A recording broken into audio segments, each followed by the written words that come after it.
Good evening, Style Esports fans. Welcome to a best of three in the Ionia group tonight. It is Royal Griffin Majesty versus Hail of Spades. Royal Griffin Majesty still looking for their first win here in Style Esports Season 3. Bringing you the games tonight, I am Jarl Carl, joined as sometimes always by Baymax. Sometimes always. Is that a thing? Can you do that? I don't think you can I do just that. did. I might have to call the police on that one. Anyway, I'm doing good. We're moving into this draft, and right off the bat, one thing I am noticing off the gate here is the team names are not displayed in the draft. So for those watching at home, Royal Griffin Majesty is on red side, and Hail of Spades is blue side. So if you're keeping score at home, trying to figure out who's drafting what, boom, there you go. Hopefully we can. I don't think that can get changed, but that's the way it is. That's what's happening right now.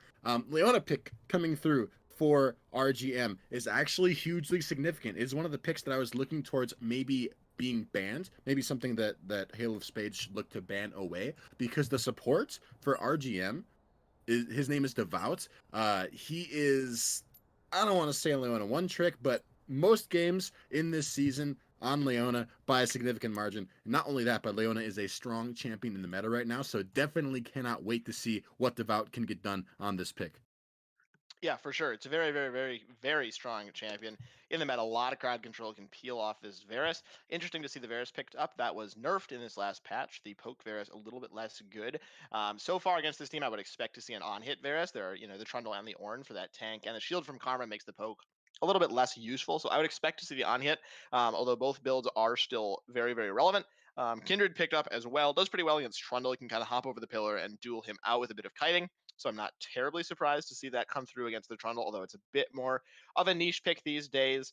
Royal Griffin Majesty so far missing a little bit of tankiness. I know they have the Leona in the support position, but she is only that in the support position, so not really all you want for your front line. I would expect to see a tanky top laner come through, which is I think why Halo Spades is banning out those tanks. Maokai maybe going to be taken out. Actually, Gastric straight away. Vladimir banned out instead of Maokai. So I would look to see a tank in the top lane for Royal Griffin to try to kind of round out this comp.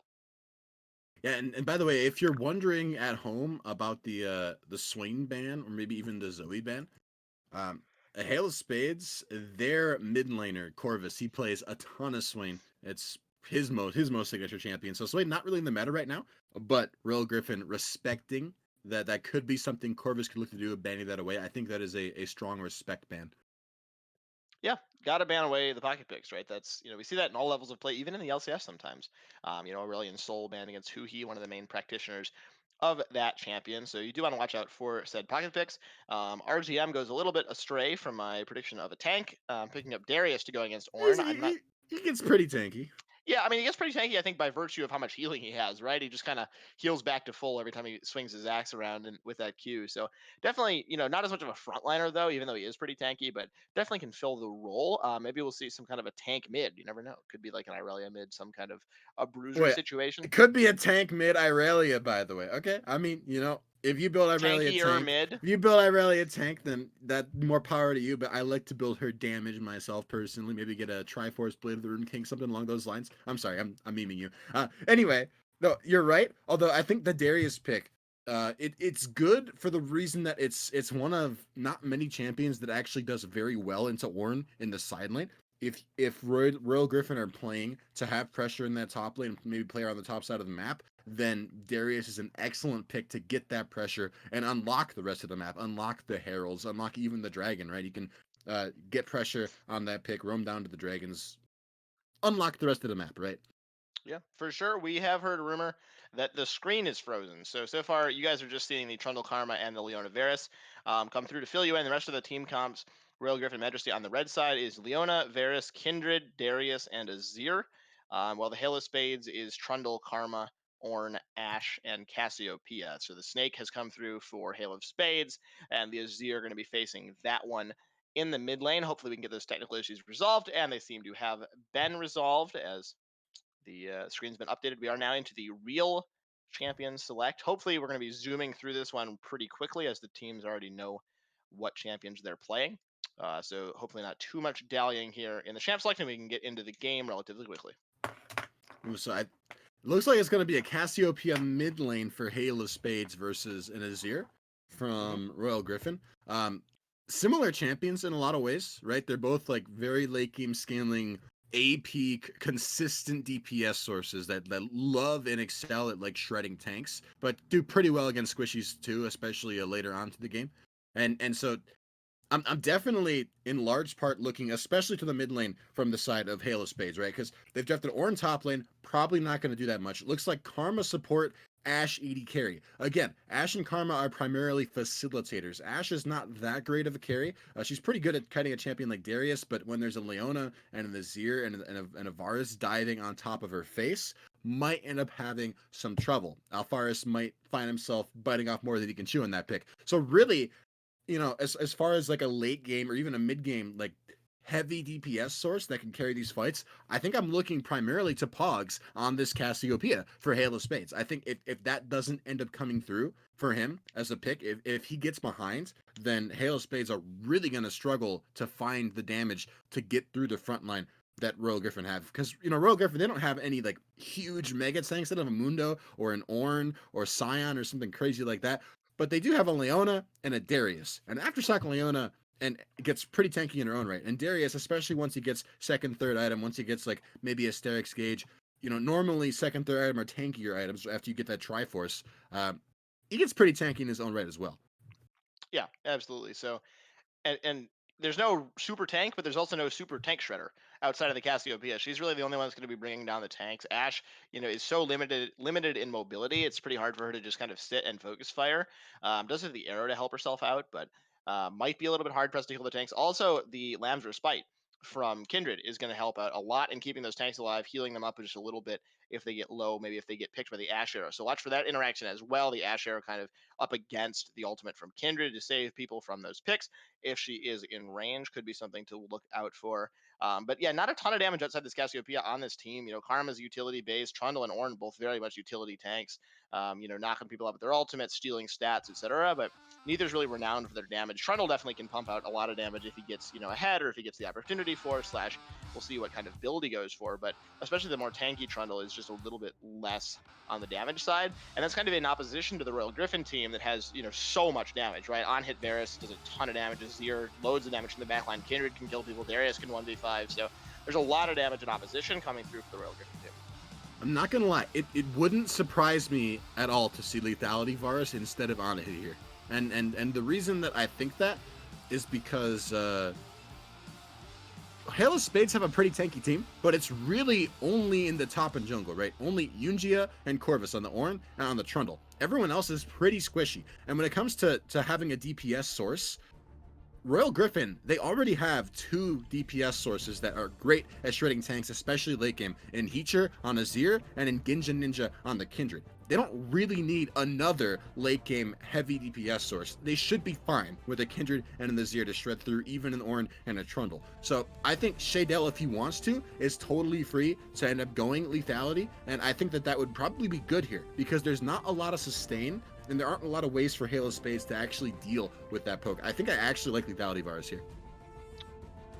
I don't know. I feel like that is accurate up to a point. I just think that team fighting is a lot worse with the lethality Varus, and so I would probably prefer the on hit. I also just like the on hit more, so I'm definitely biased in that regard, Baymax. But I don't know. I think the on hit, especially in a team that really wants to team fight, which I think they kind of do with Leona, Azir. Like, sure, you want the Darius to split push a little bit, but this team has some but the fight in lethality it. Varus is so much more damage early though. Like you're trying to pop off early. Lethality Varus, it hits like a truck.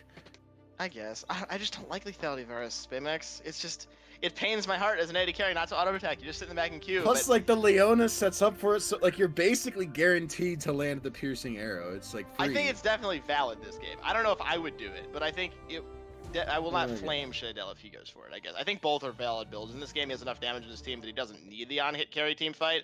But at the same time, like against the 2 tanks and the shield, like I think you could go for the on-hit. So we'll see what he goes for. But I would be going the on-hit because I'm just that kind of guy. All right, fair enough, I suppose. And I would be going lethality because I'm just that kind of guy. So like sometimes you don't really know a person, do you? Yeah. Sometimes you don't really know a person. You think you know a guy. Jeez. Okay, maybe we should talk about something other than the bot lane. We did talk about the top lane a little bit. It's, Smaxwells should do just fine in that lane. It's definitely favored to the side of Royal Griffin.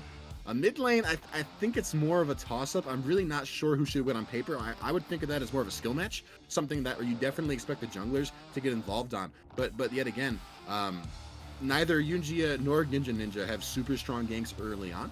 You know, there's not really a Jarvan or a Rek'Sai or a set or something like that wants to scrap early. The Trundle is fine at scrapping early. Kindred is okay at scrapping early, but for the most part, especially the Ninja, probably going to be looking to sit back, farm up, get those stacks, not really fight all that much. Definitely neither of these junglers have a ton of tools for ganking, although, you know, a really well-placed pillar from Yunjia could end up interrupting one of Heacher's like Shurima shuffles, so we might see some fireworks early, but honestly, early on, I think any fireworks that are going to happen are going to be primarily in the bot lane. Yeah, and especially around the dragon, I would say. I don't really think these teams are going to be fighting that much early. We've been proved wrong time and time again in Style Esports, you know, by trying to say that. But I think mostly it should be around the dragons. These aren't really bot lanes. They're going to kill each other. Sure, the Leona's going to try to engage. Varus is going to be throwing in arrows, but that doesn't turn on, you know, until, I know it's an early game pick, but it doesn't really turn on until he has at least one lethality component, like has this rated Dirk. So I would expect to wait at least for the first recall, maybe the ultimates to come through before Varus Leona look to get kills. And the same with the Ashe Arrow. Just a lot of these champions in this game are ultimate Level 6 is reliant. huge, yeah. Yeah, the ultimates are really, really big this game. So, and I think those, you know, they're really going to start coming online around that first dragon. So I think that's probably when we'll see the first like major team fight breakout.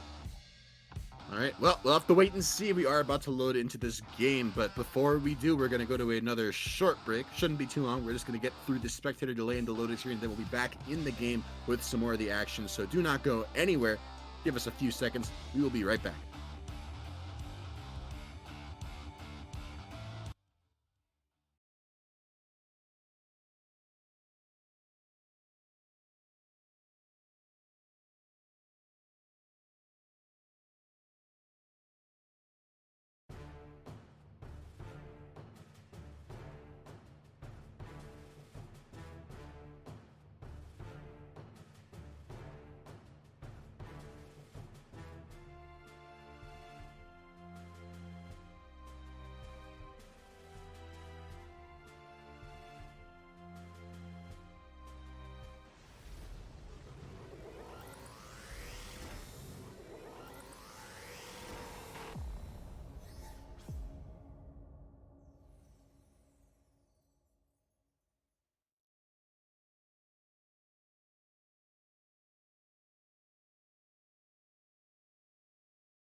Welcome back, everybody. We are back, and Yunjia is out, so he disconnects the moment we bring it back, and we're straight into a pause.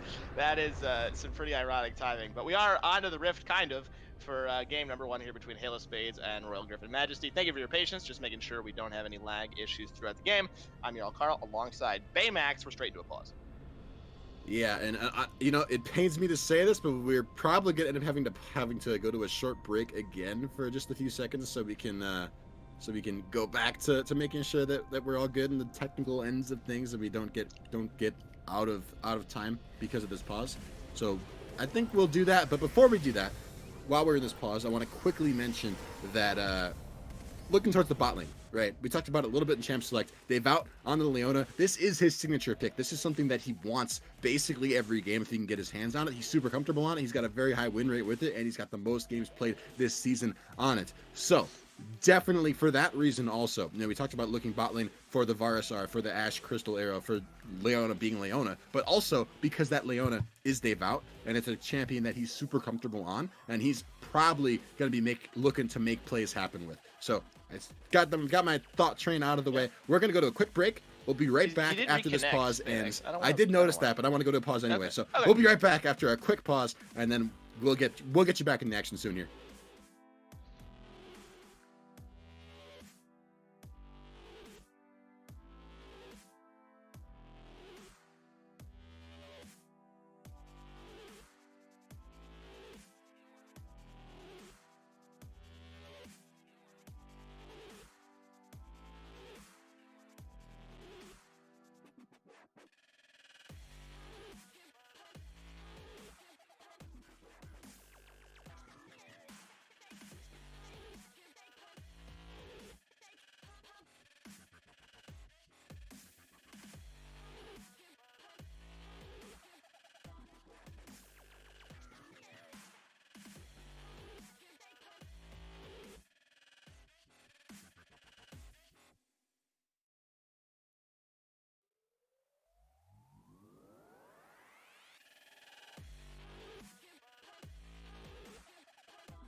Welcome back, everybody, for the second time onto the Rift for game number 1 between Halo Spades and Royal Griffin Majesty. Once again, I am still Jarl Carl, and I'm still joined by Baymax. We're onto the Rift, hopefully for real.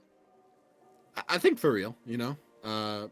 Pause worked out. Hopefully there'll be no more connection issues for Yunjia. Got everything working smoothly. Got the ping a little bit back down where it needs to be. We are seemingly on the Rift for now, and like I said, I think this will be a relatively slow start to the game, and for now, you know, no crazy invades happening. 5 points across the map on both sides. I think we're gonna probably end up seeing, if there are some fireworks, probably either around the bot lane with Shadell or Devout pulling the trigger, or maybe Yunjia looking for a gank around the mid lane, trying to pick off Heacher, looking for something early. But honestly, I kind of doubt that. Probably we're just gonna be chilling. We're gonna be vibing a little bit until maybe level 6. Maybe when that crystal arrow comes online, when the solar flare comes online. All those big cooldowns that you were talking about in Champs League. I think the biggest thing that's going to happen in mid lane is probably Heacher loses his flash. If Yunjia ganks or Pogs loses their flash, I don't think we'll see more than one gank just that early in the game before the ultimates.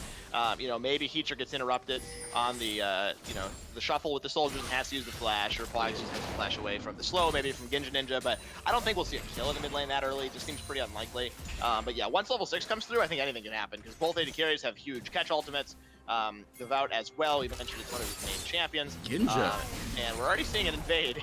So we didn't really talk about the jungle matchup itself. We only talked about possible gank opportunities. Is Ginja going to pick up the Gromp here? Genji Ninja might have to run for the hills, getting chomped down by Trundle, but he has support. Maxwell has walked down first, but Genji Ninja going very low. A couple more autos could be enough. Pogs is here as well. Will they take the blast cone? No, they will not. Genji Ninja might have a hard time getting out of this one. He does flash. Corvus on the chase. One more auto should do it, but Genji Ninja is going to escape, I think, from this situation. Do they have the jump over the wall? One more auto. There it is. First blood going over in favor of Pogs. That is huge for the Cassiopeia. We said she had to get rolling, and red buff as well. Yeah, if you want to get your mid laner rolling early, this is a great way to do it. But I gotta say, Genji Ninja, what are you doing, dude? I'm not understanding that invade attempt.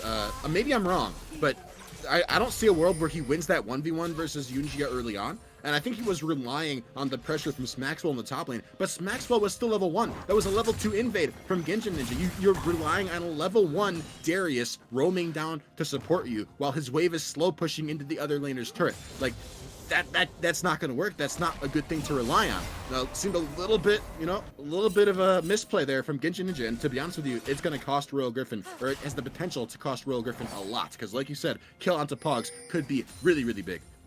Yeah, and just the jungle pressure that's been gained here for Yunjia, kind of, you know, running around, getting vision on Genji Ninja. Might get turned around here, but Genji Ninja is still only level 2, and you were saying you don't think he wins that level 2 fight. I think especially without the E ability on Kindred, that's where a lot of Kindred's damage comes from, is from that E that, you know, hit it a couple times to get that huge burst of damage, and that was not available for him in that fight. He just had the W and the Q, which are, very strong, but Kindred really needs all 3 abilities if she wants to fight. We see her now getting run off of this blue buff. There's nobody really to help. The bot lane has priority for Halo Spades, and this is just, Genji Ninja, a disaster of a start. Looks like Genji Ninja is going to be allowed to take his blue buff. Hopefully he won't reset it. He did! Oh my god, Genji. Oh my god, Genji, why are you doing this? Everything's going wrong for him. That hurt. You hate to see that. You hate to see that. You really do. Although good news for Griffin was at least Shaydell and Devout did have pressure bot lane, so they were able to threaten a collapse. Alfaris and Nico were like, hey, we don't really want to look for this right now. Genji is going to be allowed to take his buffs, but still, Yunji is so far ahead and clear over Genji.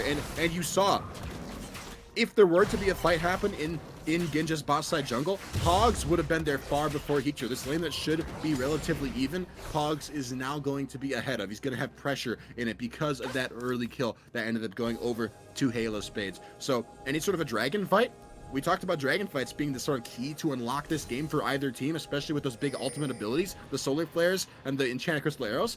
That dragon fight is big. And because the dragon fight is big, having mid lane priority is big. Now teleport bot lane. Alfaris is going in. Coming in the bot lane, Alafra is running forward straight onto Shaydell. No summoners left on this AD carry. This Varus is going to be left on to drive. Piercing arrow comes through, but it's just not going to be enough. Pogs picking up the kill. Bit of a kill steal on that one. He did approximately 0% of the damage for that kill, but he does pick it up. 2-0 now for the Cassiopeia as a nice teleport down straight in committal by the bot lane.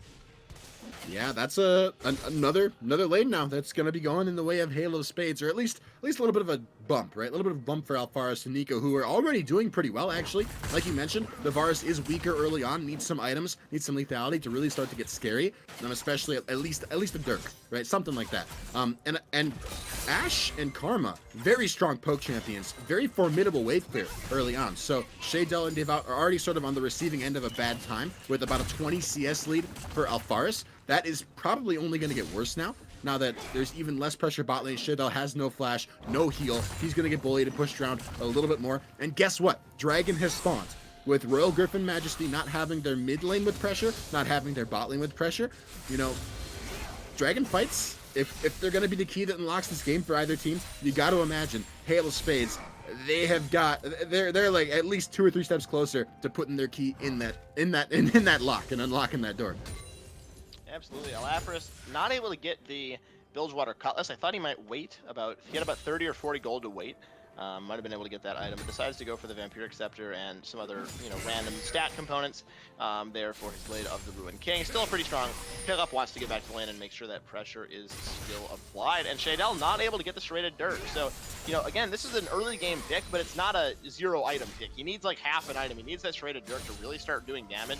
And without lethality, the extra AD is not actually that helpful for him, especially with the nerf, right, to that AD ratio in the last patch. So this Varus is still quite weak at this point, especially compared to the Ashe. Even at level 6, the Chain of Corruption's nice, but it's just matched by the Enchanted Crystal Arrow, and so I think Alafris is just going to have a lot more pressure. It's more of a poke champion, but it's really hard to get away from her, so she just kind of keeps autoing you with Nico Jishi in the bot lane, and so it's just really hard to get away. So they do a little bit of damage a lot of times, and it still works out for him.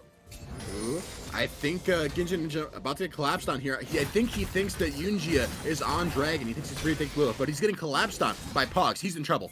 He's only at level 5. This could go pretty badly for him. Might flip the script around onto Keecher, actually. In the mid lane, flash is available. The Sand Soldiers can he get the Emperor's Divide. Just not going to use anything. He just dies on his body there. Corvus has to flash the top lane. Call of the Fourth God has been pulled out. Maxwell going to have to flash away from that one. Genji Ninja is here. We'll see if Corvus looks for the kill. The Q not going to land. Force Maxwell. Yunjia is on the scene. Corvus going in, tries to get the knock-up, not able to get it into a wall. This Maxwell going very low. Corvus going to pick up that 1 kill. Yunjia not able to get an assist. Pretty unfortunate for them. Genji Ninja going pretty aggressive considering Corvus in the bush. It's all going to fizzle out, but in the end goes to favor of Halo Spades. I think that wasn't as silly as it might have looked from Royal Griffin. I don't hate the look there from Genji Ninja. I'll hold that thought because there's a fight bot lane. Both AD carries, level 6 Chain of Corruption going to be matched by the Crystal Arrow. The Sun on Devaris, but it's just too late. He leveled up a little bit too late. Devout going very low. The minions, will they take him down? The potion's ticking. Always chunk your potions, everybody. Devout's going to live, and a kill goes back for Royal Griffin Majesty, getting level 6 just a little bit earlier. Well, we promised you fireworks in the bot lane around those level 6s, and credit to Shaydell and Devout for abusing their ultimates and punishing Alfaris and Nico for stepping up a little bit too far. I want to quickly backtrack to what I was talking about before in the jungle. I didn't hate what Genji Ninja was looking for, right? He saw Yunjia on that dragon, and he knows Halo Spades, they got bot pressure, they got mid pressure. He's probably going for that dragon. At least I can trade back my mark. At least I can get some pressure on the top side of the map and punish Yunjia a little bit by taking these camps away. That's what Ginja was thinking. But I think Yunjia 3D chessed him, said the same thing. He said, all right, Ginja Ninja, I bet he's going for my mark. He just saw me bot side. I'm going to go take it away from him. I'm going to go punish him by killing him. And now Yunjia has basically cemented Halo Spades' lead across the map, right? The one lane that was winning, that has a winning matchup, Maxwell, top lane, now behind, died after Yunjia had that really successful counter gank to Ginja Ninja in the top side. And Herald is Yunjia's reward, going over to Halo Spades 9 minutes in before a dragon has even been touched in this game. But you know what? Halo Spades might not have gotten their hands on the first dragon, but they traded it for pressure in every lane. Yunjia got pressure everywhere now, not only mid lane and bot lane, but top lane as well. Halo Spades, the map is yours. I think it's also really interesting to note, kind of building on that, that every lane that's winning is losing in CS across the map. So Pogs, Corvus down in CS, so is Shadell. All of these lanes that have gotten a kill on their enemy laner are also down CS. I think Genji Ninja is pretty clearly losing in the jungle matchup, is up CS on Yunjia. So CS is not everything, everybody. If you can get some kills and sack a wave or two to do so, you definitely should. So that CS is only one part of the puzzle. Well, Caps does that all the time, right? Teams. Yeah, for sure. Exactly. We see it all the time in pro, right? Mid laners roaming to get themselves ahead and throwing away waves to do it.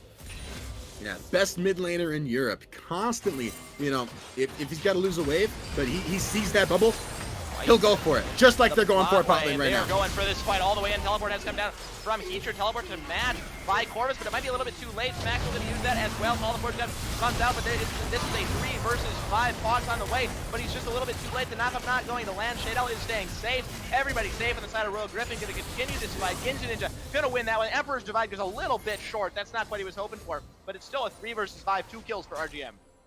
Ooh, overstep from Halo Spades. A nice collapse coming through from Royal Griffin means that this game has just turned around. It was Halo Spades that had the lead, that had the pressure on the map, but now 2 kills for nothing. And first dragon likely going to go over to Royal Griffin. There might be a contest coming through from Halo Spades, but it's a 3 versus 5. I don't know if they can go for this. What a great apprehend coming through, pulling 3 members in. Shadell is picking up the 1 kill. The guillotine not going to pick up the second, but it does end with the kill coming through onto Yunjia and Nico being forced to fall in that fight. The dragon goes over in favor of RGM, and that was a contest. It started off, it looked cool with the arrow, and then it just fizzled out with that apprehend. But you know what, though? It's not surprising that it fizzled out. That was a good apprehend from Maxwell, and it was a good, it was sort of a good initiation from Pogs and from Alfaris. But you gotta understand, right? It's still a 5 versus 3, and you're on 2 scaling champions, don't have items yet. Like, Pogs is pretty strong, but he's still sitting on an unstacked Archangel, so it doesn't provide that many stacks, that many stats until it really finishes stacking. So, you know, where's the follow-up going to come from? Is a Cassiopeia and Ashe early game, are they going to be enough to turn a 3 versus 5 into a winning matchup? Even under the best circumstances, my answer to that question would probably be no. It's still a 3 versus 5, and Royal Griffin, they just smacked Alfaris, and they smacked Pogs down, and they said, all right, we'll take this dragon. Thank you for trying to fight us, but you can't do it. Sorry, we'll take another kill or 2 as well.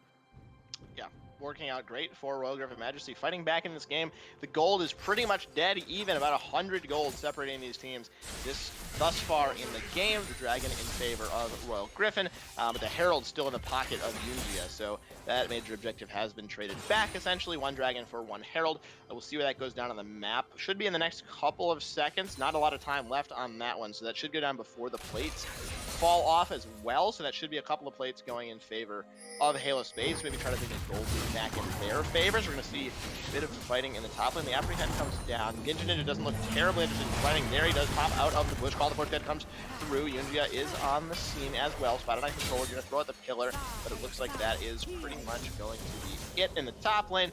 Got to front on that Herald, though. He only has a few seconds left on that one, Baymax. Yeah, you know, you got to imagine Yunjia's got to drop it here and then look for some turret plates, but it's still an unideal Herald, right? At best, Halo Spades are probably going to get the top 2 turret plates with this, although they might get more. Maxwell has no teleport, and if Maxwell and Ginja Ninja stay around, actually Halo Spades can look for a dive here, right? There's no Lamb's Respite available for Ginja Ninja. This could be bad for Royal Griffin. Absolutely. The Herald going to charge in. There are the first 2 plates going over. Pog still maybe going to provide a little bit of zone control, but the poison did draw him tower aggro. So the hold on the tower is going to be successful from Ginja Ninja and Smaxwell, but those 2 plates go over for the Herald. Kind of, you know, not the most exciting Herald in the world, but it does get them those 2 plates. Yeah, it does get plates right before the turret plates run out, so at least that's what, 320 gold into the pockets of Halo Spades. Not great, you know, not the most ideal Herald ever, but it's something. At least they managed to get it out before the turret plating is dropped. But they did basically trade a dragon and a lot of bot lane pressure for that Herald, so not the optimal result if you are Halo Spades. And that being said, I'm actually not 100% sure who's going to win a fight in the river here, but it looks like Royal Griffin might be trying to start one here. Devout, no solar flare. That was used in the bot lane. Now it does come back up, but that was whiffed in the bot lane a little while ago. Ultimates are now back available pretty much across the board. Looking down the list, only Call the Forge God not available, and that might come back to haunt Corvus here as he's running for his life from Smaxwell. We may see a Noxian Guillotine in our near future. There it is. Not going to pick up the kill onto Corvus, but he is likely going to have to recall from this situation. Neither top laner has teleport. They will not be involved in the next fight. We're going to see solar flare in the bot lane, followed up with a chain of corruption. The Q going to miss from Nico, and it's just going to be a disaster for the Hail of Spades bot lane. The chain of corruption going to spread. That's what that does. Social distancing, everybody, very important. A double kill goes over in favor of Shade.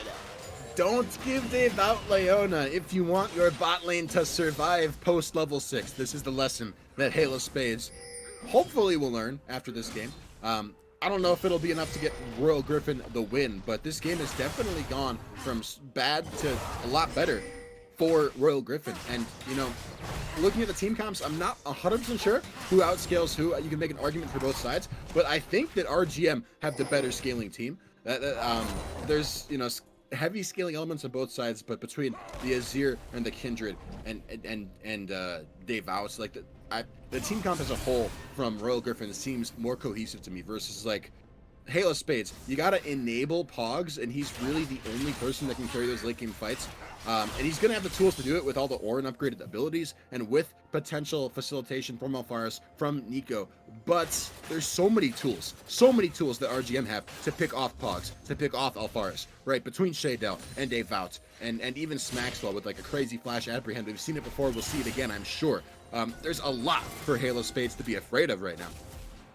I want to mention the Summoner spell on Alfaris. He went for the Exhaust in this game. We haven't really touched on it too much. Did not use it in that fight. And I think it's really a classic case here of Exhaust. It sounds like a great idea against these champions, but they're just so often not in range of that Exhaust. The range on that Summoner spell is quite short, and I think he would have been much better served with going for the Cleanse in this game up against, you know, Shaydell, the Chain of Corruption, the double stuns that can come from Devout. And even just that, for that laning pressure, I think a lot of these deaths could have been avoided if he did have Cleanse instead of Exhaust. So something to also watch for is that, you know, if you're against a CC heavy lane, a lot of times with AD carry, you just have to go for that Cleanse, especially if you're not, you know, one of the more mobile carries that we do have, as Smaxwell has to flash away from the Call of the Forge on the top lane, and the Herald repeat in the top. That's going to be tough.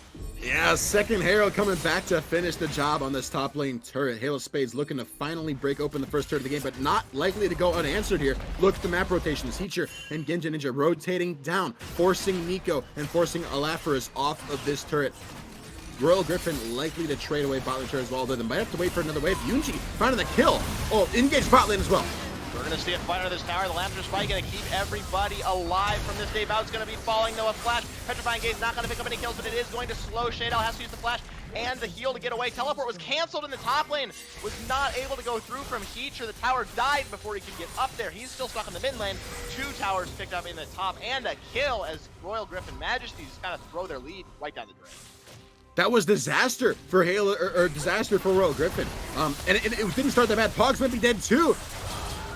Shield available. The poison's going to be enough to get that kill traded back, but no shield upgraded quite yet on the Archangel's staff. Once that Seraph's Embrace, a few more stacks actually might have been able to turn that around for a 1 versus 2. Also has stopwatch but decided not to use that, didn't have teammates nearby. So yeah, 1-for-1, that does not save Royal Griffin Majesty from the disaster they just experienced. Well, and looking at what happened, right? Again, this is another case of like, I can see what you're trying to do, and the idea is not bad. Harold gets dumped top lane by Hail of Spades. Yunjia and Corvus both up there pressuring Smaxwell. So Royal Griffin, they say, okay, we're freed to bring Heacher, to bring in Ninja bot lane and try to take this turret. And it probably would have worked. They just barely didn't get that turret on that first wave, and instead of having the patience to wait for the next wave to crash, they basically fought without a minion wave there. They opted to pick a fight under a turret with no minions instead of just waiting for the next wave and pressuring Hail of Spades off that turret. It was so close to being good, ended up being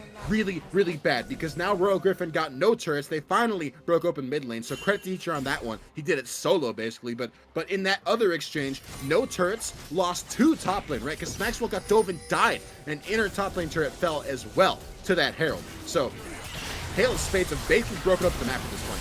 Petrifying Gaze coming across here in the jungle. Chain of Corruption is down. That's going to spread very quickly through this.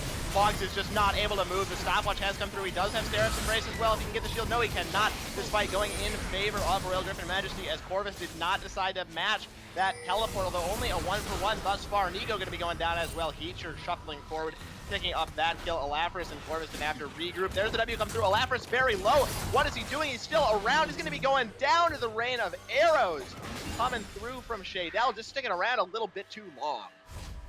And Corvus, he finally teleported, and he did it so late. The fight was already over. 2 members of Hail of Spades already dead. It was over. It was lost. And then he teleports, right? Hail of Spades basically walked into a 5 versus 4 there. Walked into the old strat, right? The bush state. All of Royal Griffin got some vision control, sat in the bush, and it paid off. But I have got to say, Hail of Spades, there wasn't really a reason to walk into those bushes, right? Dragon's not up. You don't really need control over the map right now. Recognize where you don't have vision. Play it slow. Don't make those kinds of mistakes. That wasn't something that Hail of Spades had to do. They could have just not contested the vision control there, because there's no dragon up for a while, and Corvus is top lane unanswered. Just let him push, let him get pressure, right? So, you know, it's like it's a little bit of a macro mistake, but at the end of the day, that was a good punish from Royal Griffin. Both these teams feel like they're just trading back macro mistakes over and over and punishing the other team for making slight mistakes. It's good to see. Now with dragon spawning, there will be plenty of opportunity for either one of these teams to make a mistake again. And like we kept talking about, so many tools between the Solar Flare and the Enchanted Crystal Arrow and the Chains of Corruption. So many tools to punish these mistakes. Pogs down the top lane. The only member in this game that has teleports. So that could come into effect. If him and Heacher are up in the top lane, they might not be able to match. The Azir not able to get down as fast as the Cassiopeia. I'm not too sure why Pogs is walking down toward the dragon. I would think you would want him in the split push, kind of just forcing the hand of RGM in these fights, but has decided to walk down, maybe looking for a pick on Genjin. There's the Enchanted Crystal Arrow going to come out. Lamb's Spite is still available, though. He has used the flash instead of that Lamb's Spite. I think very, very smart to use that. Counter engage might come through. The Solar Flare has come out. A nice Mikhail's actually spot by Nico to keep that mid laner alive. It's not going very low. What a great Shurima trouble! 4 members, Emperor's Spite straight into Lamb's Spite, though not what they were looking for. Yuna going to be going down at the end. It doesn't really matter that that Lamb's Spite went down, but could have been disastrous as a great play by Heater saved the fight. Yeah, and now Hail of Spades running for the hills, running for their lives. They're down their jungler. Flash forward. Pogs is in the sights of Smaxwell. Out straight away. The dragon now in the sights of RGM. They're going to be picking up their 3rd of the game, dominating the objective control in this game. Only up 1,500 gold, but it just feels like they are in complete control of this map. You know, I would say that, but also back and forth, it's felt like both of these teams have had complete control over and over again and sort of like lost it over and over again. So for now, I would say you're 100% right. Royal Griffin, they've won the fight. They've got the 3rd dragon of the game for themselves, which, by the way, very significant, right? We're looking at the Cloud Dragon Soul, which is maybe not the most ridiculous of Dragon Souls, but any Dragon Soul is super nice. Not only does that mean that you're threatening Dragon Soul, but you're also threatening Elder Dragon. And right now, Royal Griffin Majesty, they are the team that's in the driver's seat for the map control. They are the team that has the tools to set up for the vision and has the itemization to set up. And speaking of itemization, I want to talk about item breakpoints real quickly, because you mentioned that Shaydell, needs some lethality items to really come online. Well, he's got 2.5. He's got Duskblade finished, which is a lot of lethality. On mid lane, Devout eating a crystal arrow for breakfast. I seem to have hit the backspace key, so I think I'm too far behind. Dave, I'm going to toss it back over to you. All right, well, Devout ate a crystal arrow, but he got out fine. He just had to end up burning Ginja Ninja's Lamb's Respite. So nothing too crazy going on. We're at a 23-37, 23-38, so you can get caught back up there. Just going to speed back up here. I think we're going to be good. Okay, 45, 46, 47. How are we doing? We're good. About 5 seconds behind. I'm just speeding it up, so give me like 2 more seconds, I think. 54, 55, 56, 57. We are good. We are good. We are back on track, man. Everybody. I do apologize. Hit the backspace key. Not sure how that happened. And I heard there was an enchanted crystal arrow in the mid lane, and I looked, and there was no one in the mid lane. So it was not ideal. But we are back in action here, and at least nothing huge went down while I was away. Nah, burn the Lamb's Respite. We'll probably be back off cooldown by the time this Baron comes into contention. But Halo Spades asserting a little bit more dominance over the map, right? They're saying, hey, we can pull the trigger too. We can pick these fights and catch people out as well. So Royal Griffin, get a little hot-headed. Watch out. We can make a fight come through. Might have another fight straight away. That Petrifying Gaze came out. Not petrifying anybody. Might have scared him a little bit, but they were able to run away to safety. I want to mention this Mikhail's once again. A very, very smart item pickup by Nico, kind of removing that cleanse problem. There's no cleanse, but they have one on the support. So that can be very key for them in these fights, as it's 2 minutes on the Dragon. You were also saying not the greatest of souls. I think for this team, it's even better than it would be normally.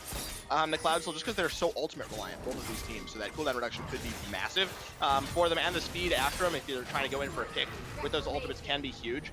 So stacking them, I think, better on this team than it could be on some that maybe aren't as ultimate reliant. But yeah, like you were saying, any Dragon Soul is worth getting, of course. So we will see if they're able to get that one. Might be setting up for a dive, actually, although Teacher just recalled. Teleport's available. Gets it into It's stuck on the pillar, but I think everybody is going to be just fine for the back.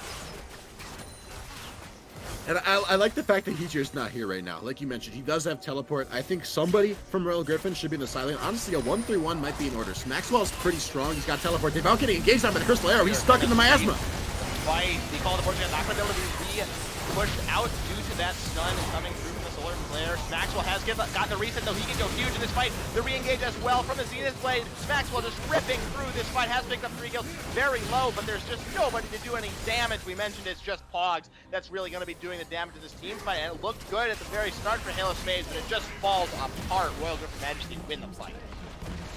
Royal Griffin Majesty coming up big in that fight. 3-4-0. Bot lane inner turret broken open. And, you know, if I'm not mistaken, I could be wrong, but I think if Royal Griffin had just boogied it up to the top lane, they probably could have taken Baron as well. But they're playing it a little bit slower, going for that reset first. And you still do see Ginja Ninja and Heater and Devout booking it as fast as they possibly can to that big rebel monster. They're saying, we're feeling strong, we're feeling tough.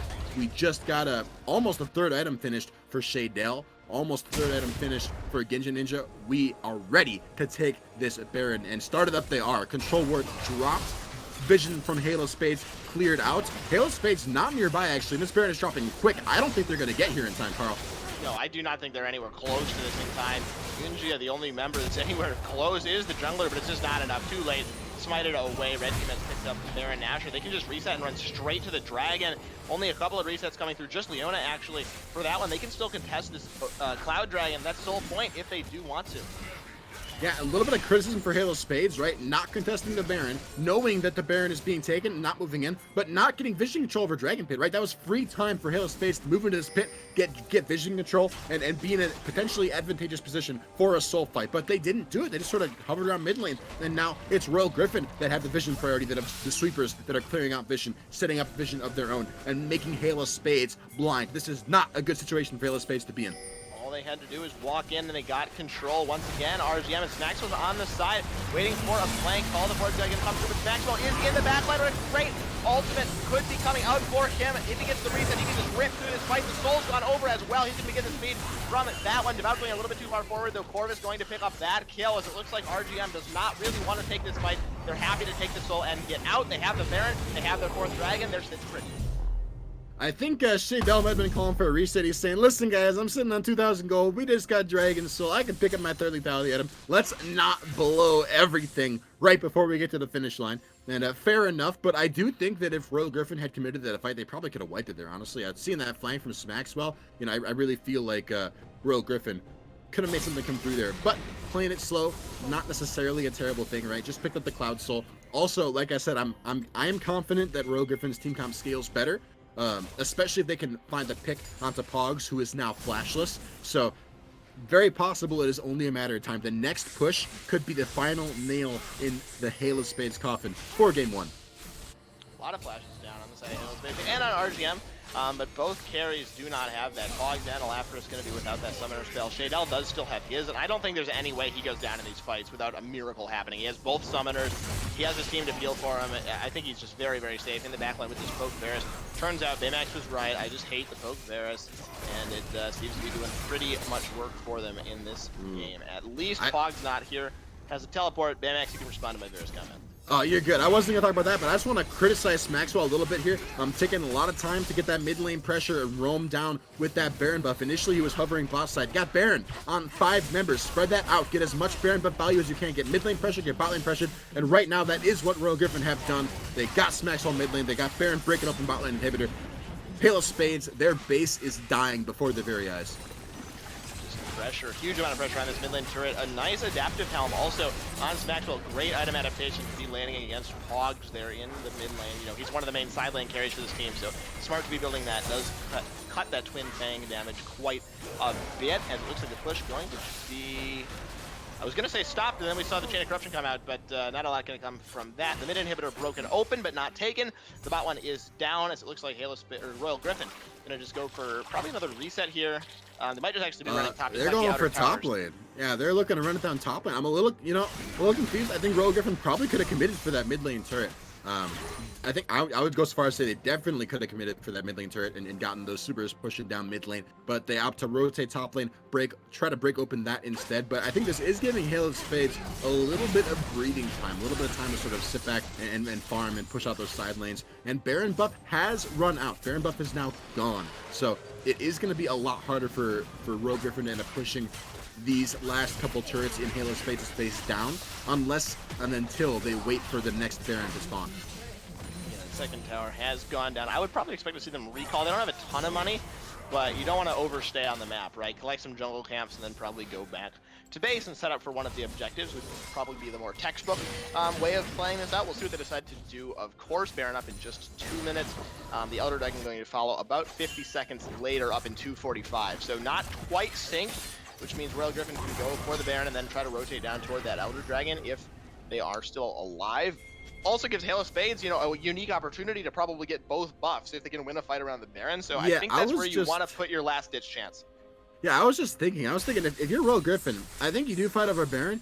I don't think you actually even fight over Elder Dragon, especially if you use any ults at the Baron. I think you just run it down with Baron buff, because the Elder Dragon has such incredible power to sway the course of the game and turn a losing situation into a winning one for a team like Halo Spades. I think right now there's such a small chance that Royal Griffin could actually lose any sort of a full-on 5-5, and the only chance, the biggest chance of that happening is if Halo Spades finds some way to like steal, say, the Elder Dragon. Not even the Baron, but the Elder Dragon, I think is the biggest thing. So I don't even know if Royal Griffin want to fight over that buff. I think they just take Baron and they run it down with Baron, and they end the game with that, because Halo Spades, I really do see their only way back into this game as likely being that Elder Dragon. Although, we mentioned the flashless carries before. By the time that Baron is up, Alaphorus and Pogs will both have flashes again, but you know who doesn't have flash?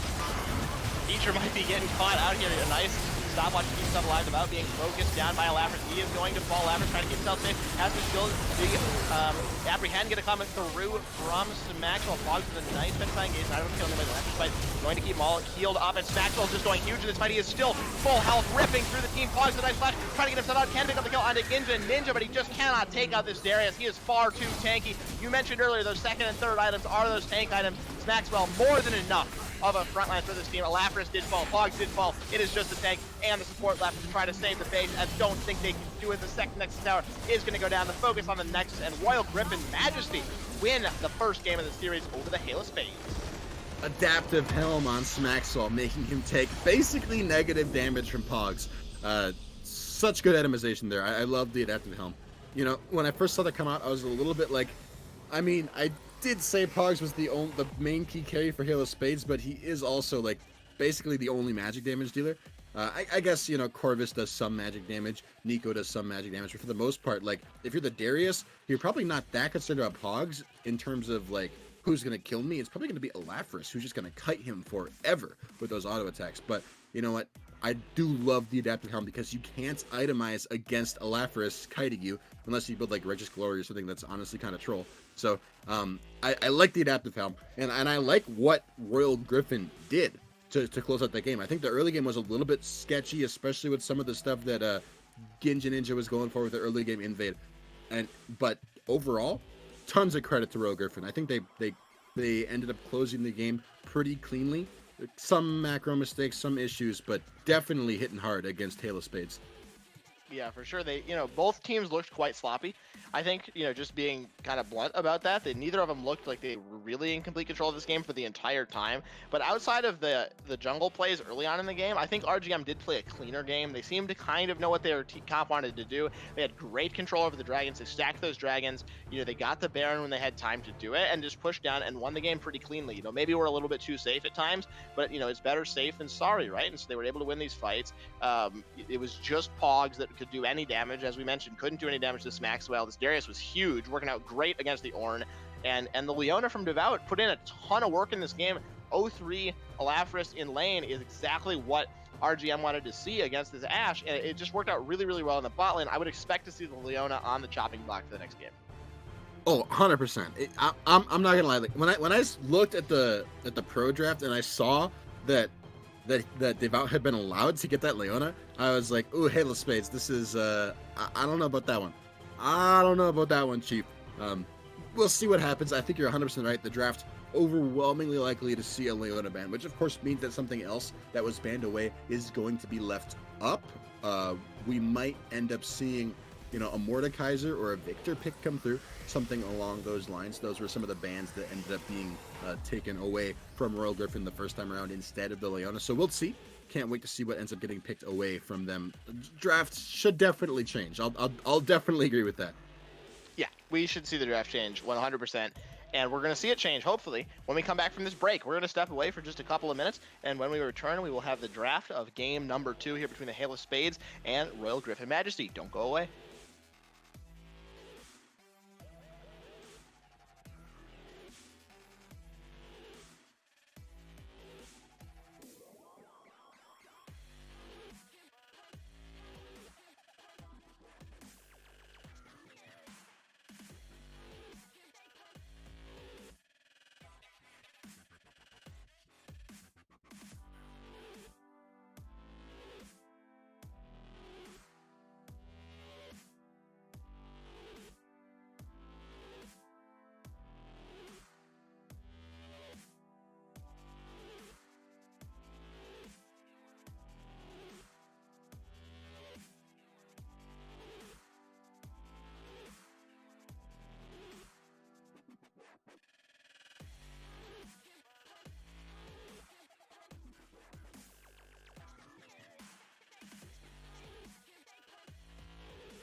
Welcome back, everybody, to game number 2 between Royal Griffin Majesty and Hail of Spades. We are into the draft here on ProDraft for the second game. Royal Griffin Majesty looking to make this series a 2-0 and pick up their first win in the league. I'm Jarl Carl alongside Baymax for game number 2.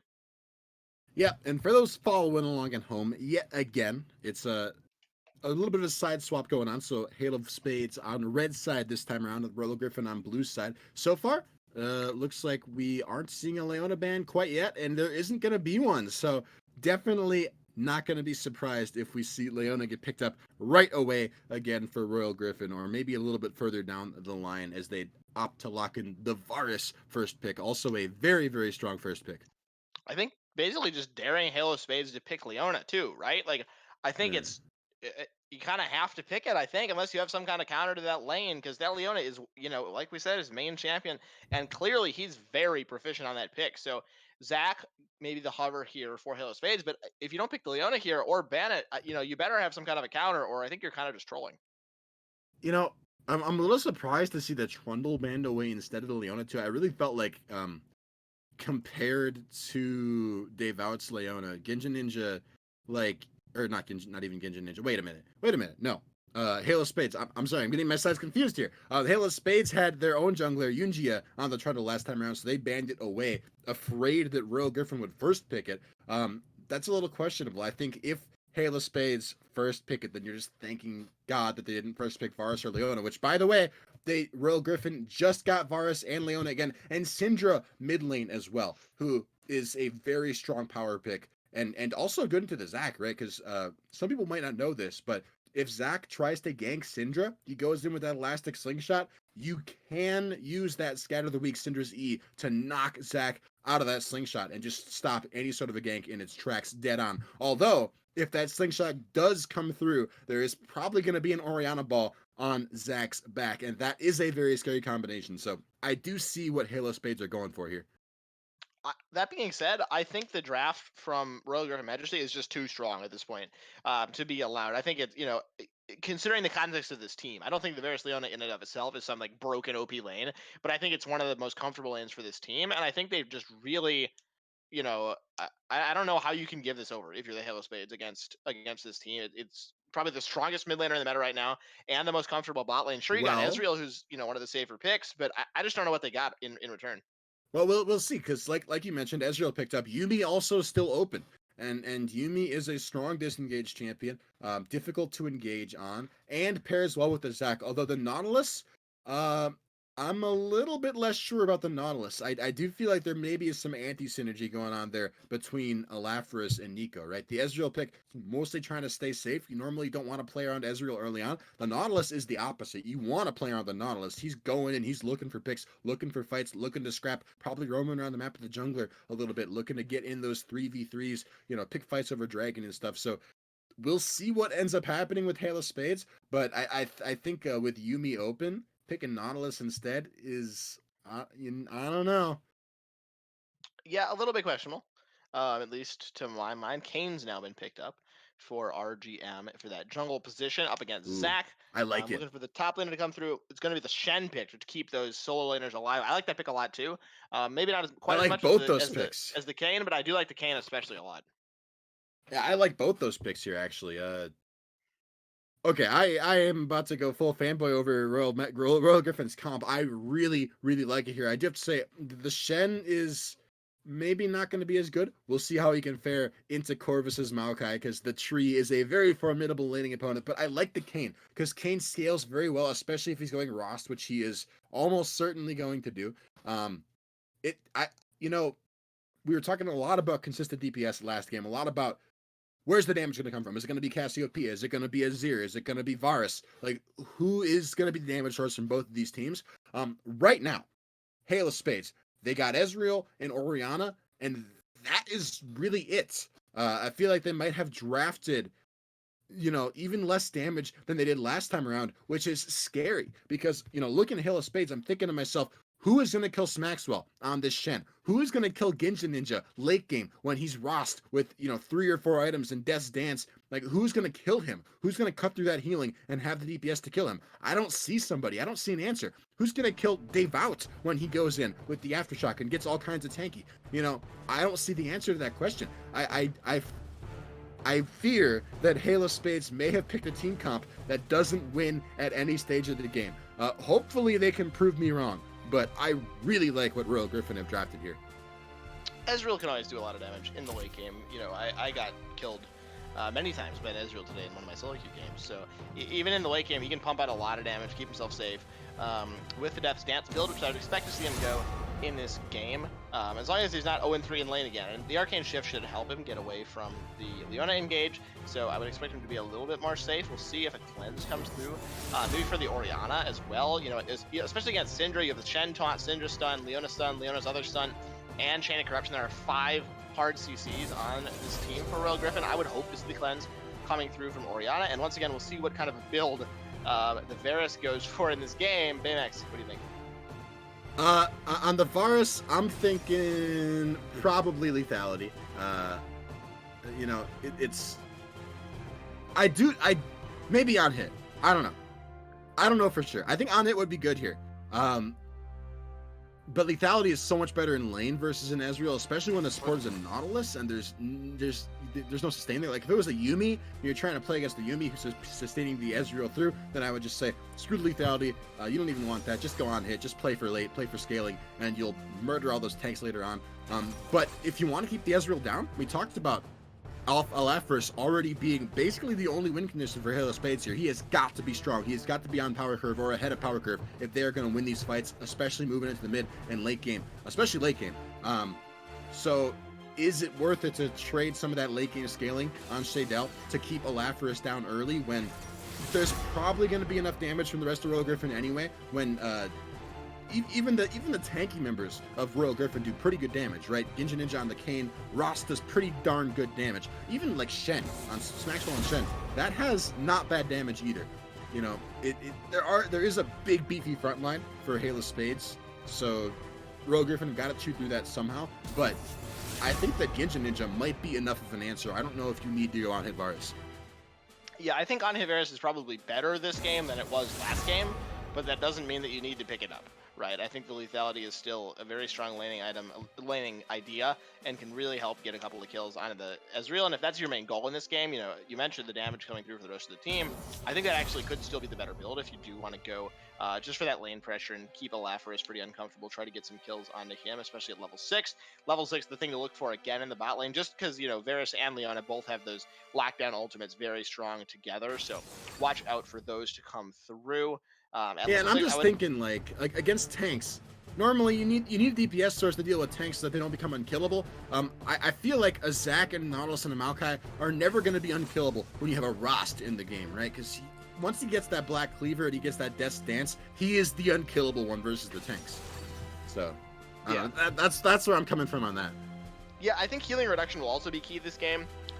For RGM, Ezreal, the Zac, and the Maokai all heal quite a lot, so I would expect to see some healing reduction come through. I'm not too sure for who. It can be picked up, you know, by Shen, by Kayn, by Varus. All these champions auto attack, so I think Executioner's Callings could be key in this game for these teams. We'll see what they decide to pick up for themselves. Before we go into the spectator delay, I just want to shout out some results from the rest of the league.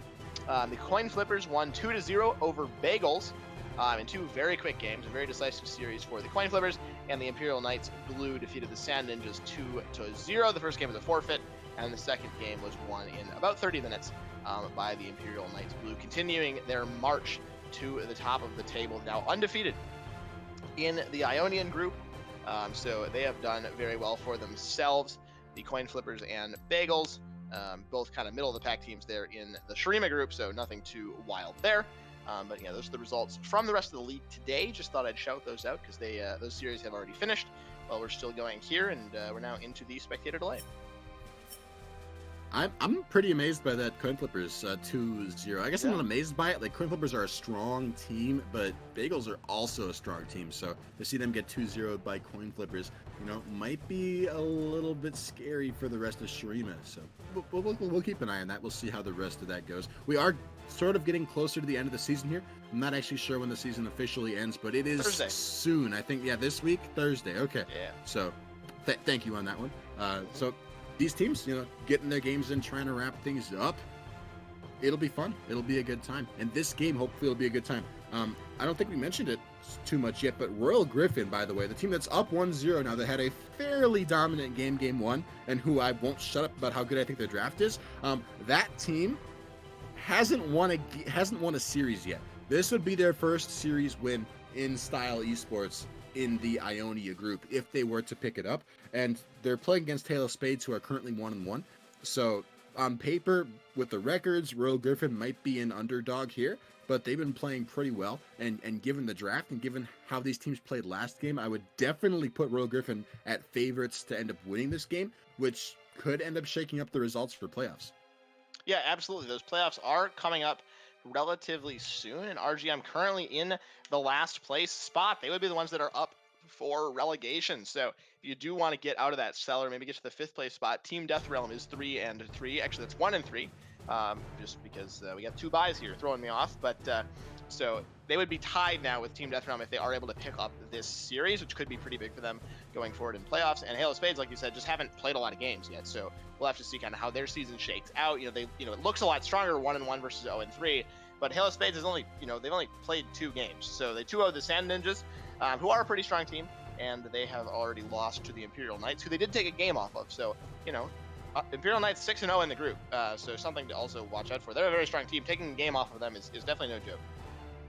Yeah, so honestly, that's sort of bringing light to how close this series, or how close this group actually is. Halo Spades, or Royal Griffin, currently the bottom tier team, and they just took 1 game off of and are poised to maybe end up defeating a team that took a game off of the 6-0 team. So it's like, how and anybody getting relegated could feel really bad. It's like, how do you pick the worst team when all the teams are that close? A hard decision to make for sure. We're going to make it a little bit later on because the results of the games will make it for us. We won't have to make it, which is good. But before we get to that point, before we get to this next game, before we get to who wins and who might get relegated, we are going to have a short break as this spectator delay winds down. So don't go anywhere. We will have game 2 of RGM versus Halo Spades in just a few minutes. We'll be right back.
welcome back everybody to game number 2. We are now onto the Rift, and Yunjia getting forced out of his jungle here by Ginja Ninja, getting a lot of red essence for himself. That's pretty important. I think you can get that early on in the game. Yeah, there it is, coming through for himself. So a nice little early game for RGM as they look to close out this series. I am, of course, Jarl Carl alongside Baymax for the second game.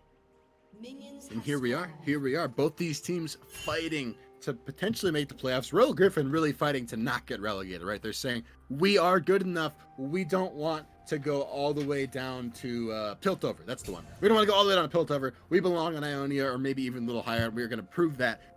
Looking at these team comps, I would not shut up in Champ Select about how much I liked Royal Griffin's team comp. Thinking about it now, though, that comes with a couple asterisks. And before I get to that, I'll point out Ginja Ninja, a little bit of aggressive start here. He is on a ward, clearing Yunjia's Raptors. This could go really bad. Smite goes down, though. He gets to level 2, and Nico, not a whole lot that he can do. We also didn't really mention the role swap. Pogs was playing mid lane in the last game, if I am not mistaken. And he's now playing support.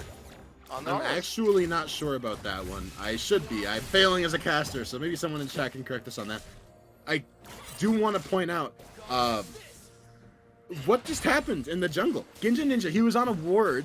Yunjia stopped taking his red buff to get over there before Ginja Ninja could take the Raptors, but Ginja got them anyway because he's Kane. And just now off. Yunjia is so far behind. Yeah, he just walked away. Nico was still level 1. Yunjia was still level 1. Level 1 Zac is not scary at all, especially if he started this W to clear the camp, which I'm pretty sure he did. No elastic slingshot on Yunjia. So he just walked away. That was a fantastic start for Ginja Ninja, one that probably shouldn't have worked because Tale of Spades had actually warded out those Raptors, so maybe not quite as decisive. Not quite as decisive of decision making from Nico and Yunjia as you would want to see, but a nice start for Ginja Ninja. And I want to also talk about. Let me know if I'm going on too long. You can cut me off anytime if you want to talk about something. But I have some reservations now. The more I think about Rogue Griffin's team comp, I do like it, but out of all the crowd control on their team, there's 2 primary sources of engage that are available, right? So Solar Flare and the Chains of Corruption. That's it. Basically, everything else is solid follow-up engage. Teachers, Scatter the Weak is follow-up engage. Maxwell with the Shadow Dash and the Taunt, follow-up engage. Not great to be relied on for primary stuff. And primary engages only coming from 2 abilities is not bad if you're against an Ashe with a heal, but when you're against an Ezreal with a cleanse, might not be enough, right? Elaphrus is going to be pretty damn slippery, and not just him with the cleanse, but Nico as well is something that Royal Griffin has got to be very mindful of. Yeah, absolutely. There's a little bit of a party in the bot lane. Everybody, all the junglers walking down there for a little bit of a hello meet and greet in the bot lane, but nobody can actually do any fighting down there, so everybody walks away. Ginja Ninja holding on to his little bit of a farm lead in the jungle over Yunjia, although Yunjia is catching up pretty well. We touched on the 2 flashes, those are, or 2 cleanses rather, those are on the mid laner and the AD carry. So nice to see those. We will see how much of an impact they have. You do have to push it in time, you know, right? You got to have the reaction time be fast enough to actually make the cleanse do anything. So we'll look to see that work out for the teams. And yeah, Pogs was the mid laner last game playing the Cassiopeia. He is now playing support. So a bit of a role swap coming through for Hail of Spades. Not too sure if that was, you know, for a tactical reason or if it was kind of planned all along. But we will see how this works out as we go forward in the game. I've been seeing a hover bot lane from Yunjia. I'm going to quickly investigate potential reasons for this lane swap, so if you wanted to keep going with the ad lib, that'd be cool with me. Okay, we're just going to keep making stuff up. We don't have to make anything up because there's a fight in the bot lane. Devout and Pogs taking some damage. Both the supports getting traded on. Yunjia just chilling in the bot lane. He's wasting quite a lot of time there for himself. Pogs has walked over into the bush as well to camp that. Looks like they're going to be going for a dive maybe at level 3. Maybe Pogs is trying to bait them in here. It's going to have some success. Shaydell going to get jumped in here, but it doesn't make any difference. He does so much damage. He gets first blood and just flashes over the wall. Devout might pop the Zac pass. It doesn't even need to. And that blight damage is just huge for Shaydell in the bot lane. The empowered W picking up the first kill on Pogs. He just got a little bit too far forward there, trying to go for that bait on for Yunjia, trying to get the engage to come through from Devout to allow Zac to jump in, but Zac charging up the slingshot, just a little bit too late. Are you still Pog ad just libbing kinda because died. you think I'm not paying attention? Because I am. If No, that's what you're. Oh nope. I'm just Okay. getting excited about the bot lane fight. Okay, baby. okay. All right, I'm just saying it's my job. I'm supposed to break it down. I'm sorry. I'll let you. It's okay. Anyway. No, you're good. Just go ahead. Okay. I'm not. I'm just gonna sit Okay. here. Okay. Oh no, I'm sorry. I didn't mean to hurt your feelings. Teleport bot lane. Yep. Corvus Yes. looking for something.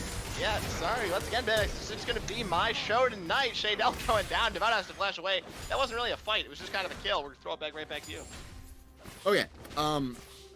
Was Nico the support last game? Are we 100% on that one? Because Nico. Yes.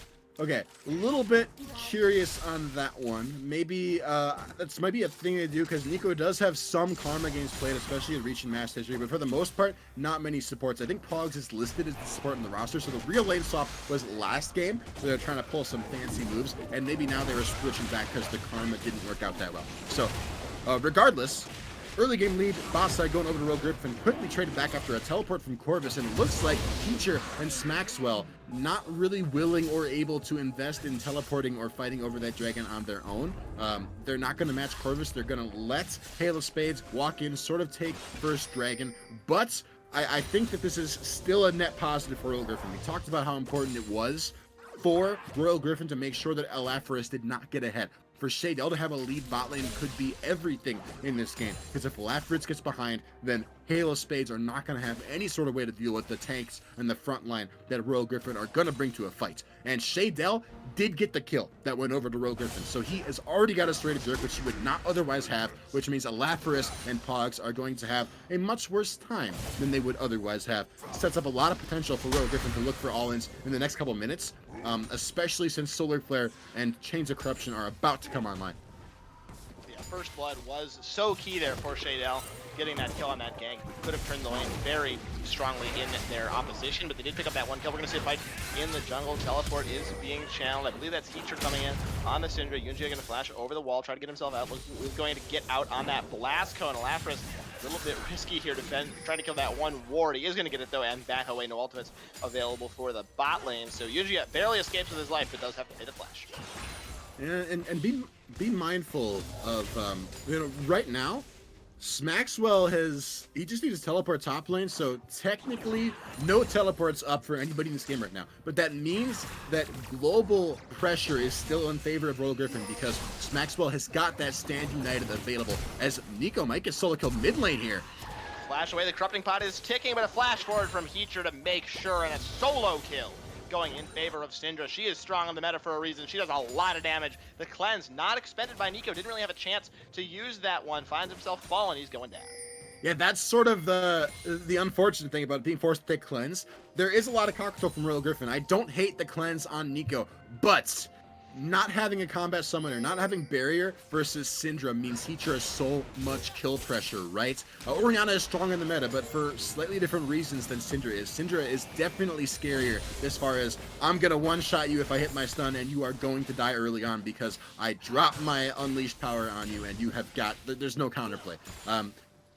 Orianna is more about the zone control, more about the setting up her objectives, more about the playing around and facilitating her team, and she is very good at that, and she does a lot of damage in her own right, but it's not really comparable. And in that 1v1, Teacher definitely coming out on top. But like you said, no cleanse ended up getting invested from Nico, so he should still be relatively safe moving into the next few minutes of this game. Still though, first blood mid lane going over to Teacher could make contesting the next couple objectives on this map very difficult for Halo Spades. Always feels bad to give a solo kill over to your laner in the mid lane, especially when that mid laner is Syndra. She has a tendency to just kind of snowball out of control. I don't think we're at that stage yet.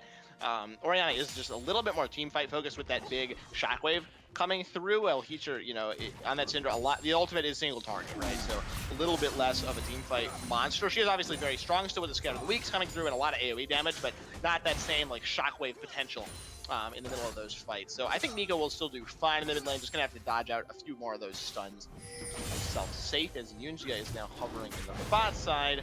Ginja Ninja's in the area though. This could turn into a Ooh, elastic slingshot, here we go.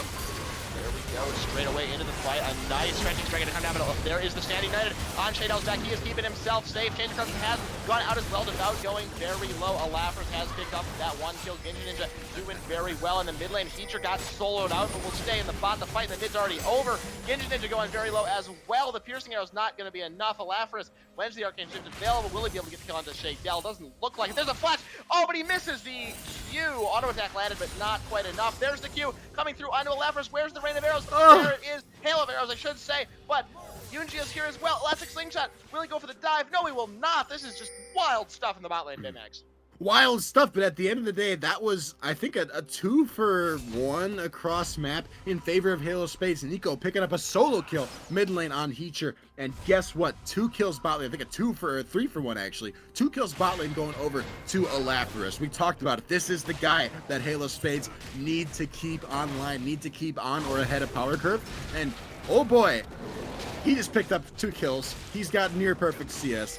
This is maybe one of the best early game situations Halo Spades could hope for, right? Their late game carry that they need to get online, Alafris, he is looking very, very strong. Got the Mana Moon picked up, got a Sheen as well, so those Mystic shots are going to hurt even before that Mana Moon ends up getting stacked up.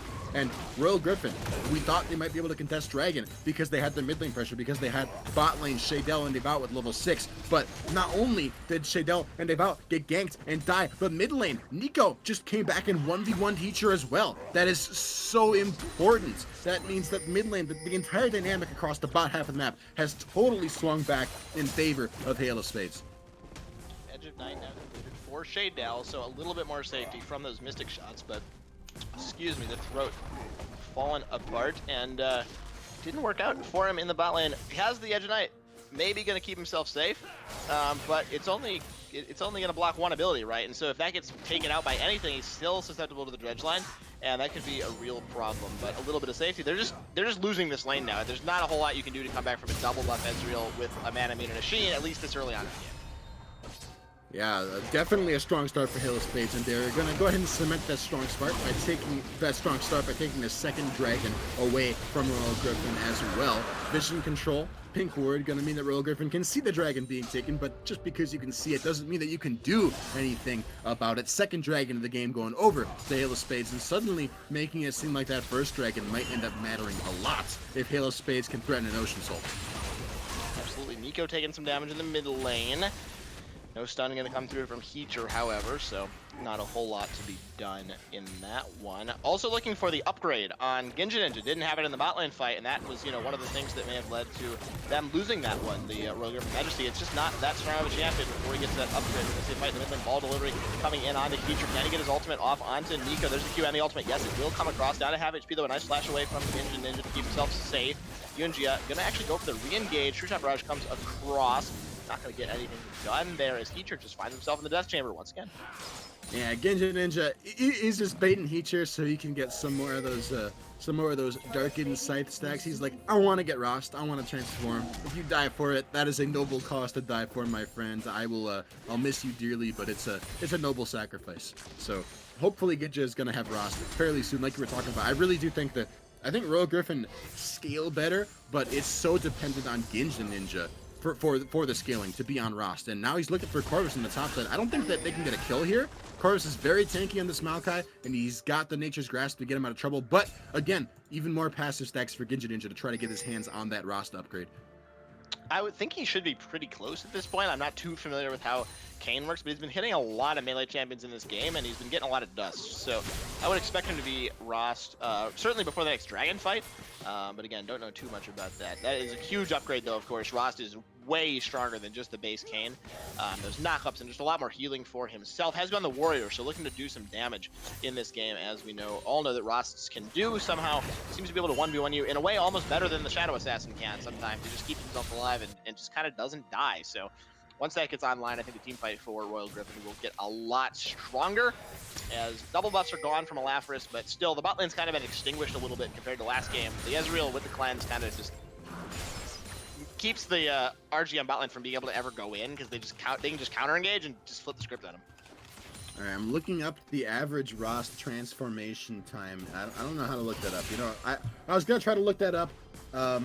Looks like maybe the earliest you can get it is like as early as 6 or 7 minutes in, which I'm guessing that's like, you know, optimal best Get a case pentakill scenario. against 5 melees or something? Yeah, so, you know, that's obviously not quite what happened. I would say that Royal Griffin, Ginja Ninja has definitely got to make that upgrade come through before this next dragon spawns, because we're looking at the Ocean Soul. Next dragon is going to be so crucially important. Either of these teams start stacking Ocean Dragons. Even without the Ocean Soul, I think it could easily end up being GG for the other team, especially if Halo Spades can get their hands on this Ocean Soul. We talked about Royal Griffin's acing the whole late game, potentially being Ginja Ninja on this Rost because of how hard he is to kill, because of basically how long he can fight and just sustain and survive. But guess what? Even a Rost probably not going to out-sustain an Ocean Soul on a Zac, a Nautilus, and a Maokai. Like, if you got Ocean Soul, you love that. You thrive on that. Now Heacher gonna miss the scattering people. He's in trouble. He's just gonna get jumped on once again. Stand United on his back. Unleash Power comes across, but no arrival on that Stand United. And speaking of the devil, Ginja Ninja is now upgraded to Rost, so he does have that. But with no mid laner, makes it a lot harder to do, and no ultimate now on Maxwell for this next dragon fight. I mean, it's only, you know, it's 1 minute and 11 seconds until Dragon, so the Sting United won't quite be back up yet, but the Unleashed Power on Heacher will be. And Maxwell does have teleport, so it might not end up mattering that he has no ultimate, especially if Royal Griffin can stall for a while, but Yunji, not one to stall out these games. He's looking to maybe get a gank off bot lane before he resets for Dragon. Looks like not going to quite run into anything. That Dredge line did go a little bit wide from Pogs. But again, top lane, Ginja Ninja, I would say questionably spending even more time trying to gank Corvus, and I would say, you know, the percent chance of success on that is so ridiculously low. You've got a Shen, Dragon is spawning. Get your butt to the boss side of the map, Ginja Ninja. You have got to set up for this dragon. This dragon is so important, and Yunji just reset. This was a free opportunity for Ginja Ninja to move in, take some vision control, get pressure for Royal Griffin over that jungle and over that dragon, and he sort of wasted it just hanging out top lane for a while. And now it's actually Yunjia who is in this pit, ready for the dragon to spawn, and Halo Spades might look to start it up here.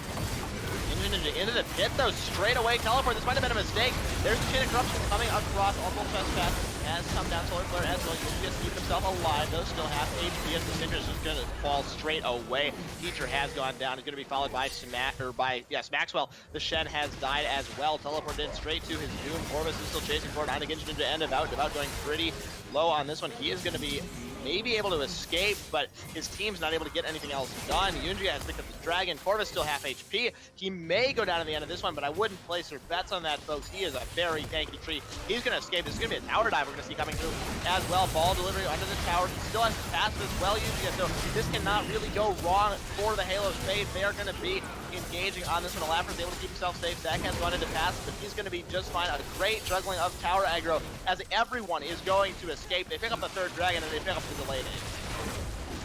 All right, ladies and gentlemen, I hate to say the game is over, but that was pretty devastating. Royal Griffin, there's no way to sugarcoat it. Not only did they lose the dragon, but they lost basically 2 fights, or they lost the fight over dragon, ended up getting, I think, 5-0, like aced for nothing, didn't trade any kills back, lost the third dragon, and lost bot lane turret. And all this to say the carries on Halo Spades 4-0 now for Alafris, 3-1 on Nico, and the tank line. You saw how tanky Corvus was. Corvus and Yunjia are so hard to kill, and the main carries from Royal Griffin are so far behind, right? Teacher is normally the one who would probably be expected to carry these mid-game fights, to be the stone that Royal Griffin could stand on to cross the bridge to late game. and he is just hopelessly behind. 1-4 on Syndra. He only now just finished his first item. Meanwhile, second items are getting picked up by almost everybody on Halo Spades. And looking towards the top side as well, Genjin Ninja is not behind, but again, he just transformed. Kane needs items, needs levels to really come online. Shadell is, again, not behind, but going lethality. He's not going to be there to shred those tanks. It really is going to fall down to Ginja and Heacher, and right now they are just not where they need to be, and it's definitely showing. Halo Spades coming up big in these fights, and Ginja's going again. Genjin Ninja is certainly not where he wants to be. Nature's Gas coming out through Ross Corbin buying so much time in this fight, and Halo Spades still looking very good in this one. Devout taken out from this, the support just not able to get anything done. Buying Steam time to escape, but that's all he can do. The Halo Spades just have the run of the map. You know, this is all because of how much I was giving credit to Royal Griffin's team comp. Not only did Alaphorus get ahead, although he did, everyone on Halo Spades is currently ahead. They were all doing fine early on, and they're all doing fantastic now. You know, it's truly a caster curse. It's because I said what I said. But regardless, like you said, Halo Spades 100% in the driver's seat right now. I wouldn't say the game is over just yet, but I would say if Halo Spades get their hands on the next dragon, the game is 100% over. There is no coming back from Halo Spades getting their hands on that Dragon Soul. You know, Royal Griffin at that point, just look to next game, try to figure out what you're going to do differently. I really think the big problem that Halo Spades or that Royal Griffin ran into this game is they tried to play too fast. You know, they tried to pick fights before Genjin Ninja had Rost. Also, just weird setup stuff like, again, Genjin Ninja being top lane, playing around Maxwell. That's fine if you're just trying to get Rost transformation, but if you're trying to gank for the kill when there's objective spawning, that is definitely a mistake. Now, in the top side of the map, Corvus being 1v2'd by Devout and Shadell. Barely taking damage. You might even have time to finish your point, Baymax, before he goes down. Another heal thrown into himself. He might actually escape. No, he will not. Going to get shut down there by Vera. Shadell. Another veil of arrows comes across. But that's two members in the top lane. Interesting to get engaged on here by Yunjia and Pogs. Nice scout of the week to buy a little bit of time. I think Yunjia and Heacher are going to be okay. The Dragon is up in a minute. Everybody's going to be back on the map for that one. And that Maokai takes a long time to die. He's got some healing. He's got some healing, especially with the Mountain Dragon and the Ocean Dragon. Now Maxwell could be in trouble. Graves not going to go wide, but mid lane turret, you got to think it's going to go down. Maxwell, might have to think it's going to go down as well.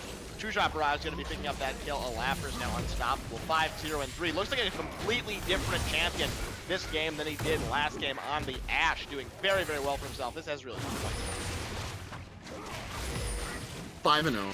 2 items completed, fully stacked Murana and a Triforce. This is prime time for Alaphorus, and he's got a Vampiric Scepter picked up as well, which means he is most likely going the build that's been popular in, I think, Korea recently, where you pick up a Death Dance and then maybe an Iceborne Gauntlet as well.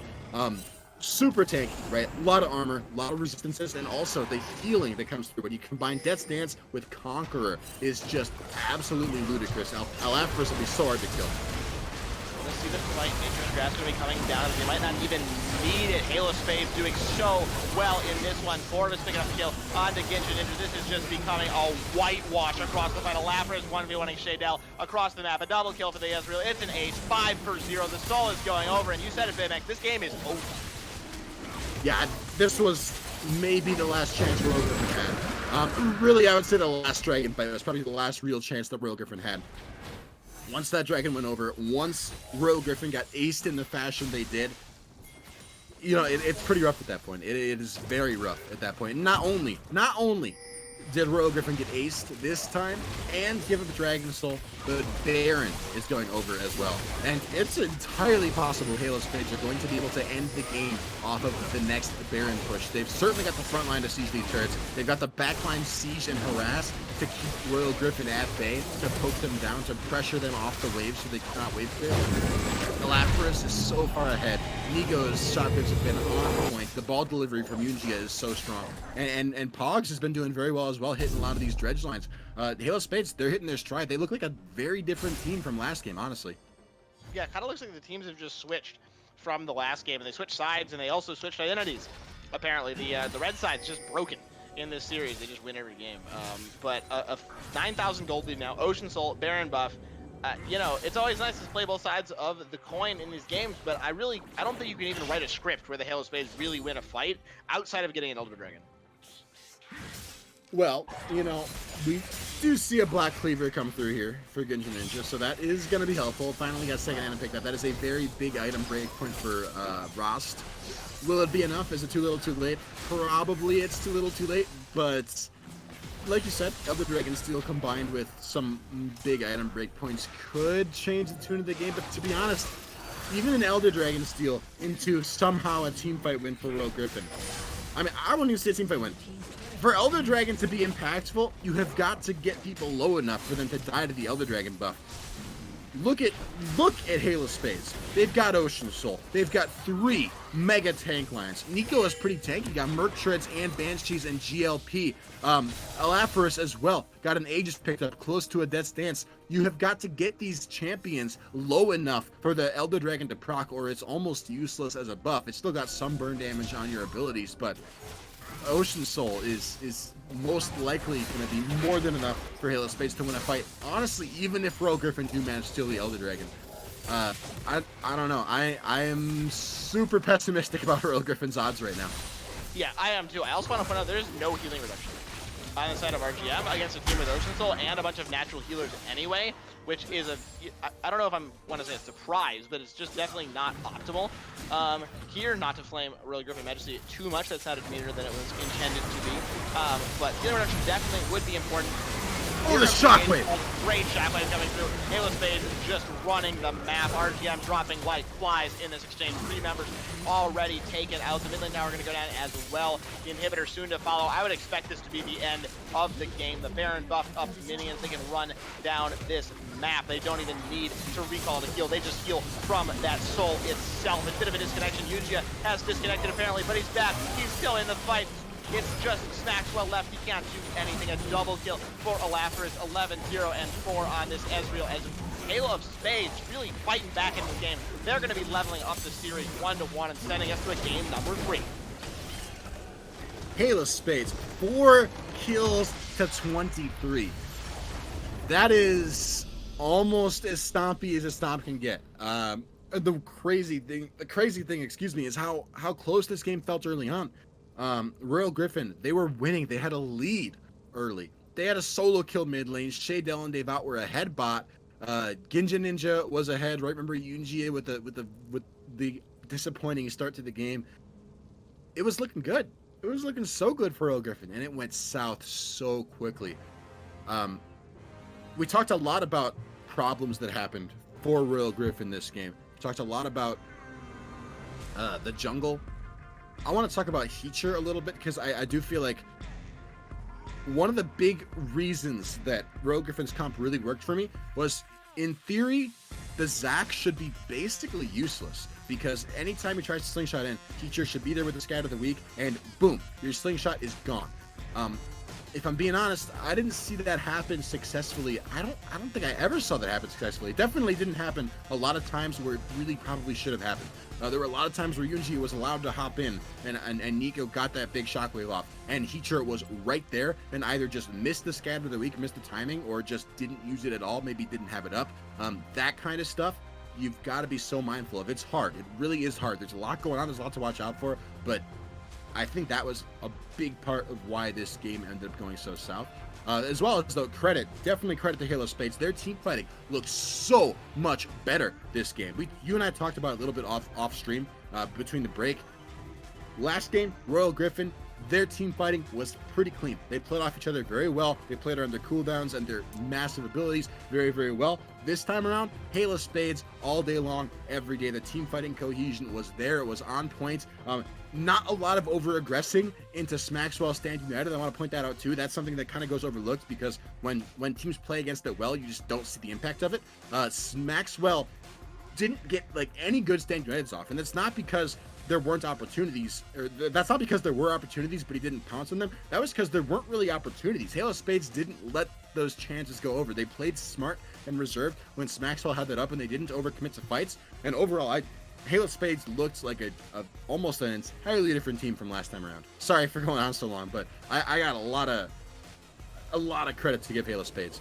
Analysis is always good, Baymax, and I do agree with a lot of the points that you made. I think they really recovered in that game. They had an answer to that Leona, which is what I was asking to see in draft, and they did really, really well for themselves in this game. We will see if they can continue it in game number 3, which is coming up right after this short break. We will be back in just 3 or 4 minutes with the draft of game number 3.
Welcome back to Style Esports Season 3, everybody. We are on the rubber match, game number 3 between Hail of Spades and Royal Griffin Majesty. We are into the draft. It is Hail of Spades once again on the blue side, Royal Griffin Majesty back on the red. They have switched sides once again.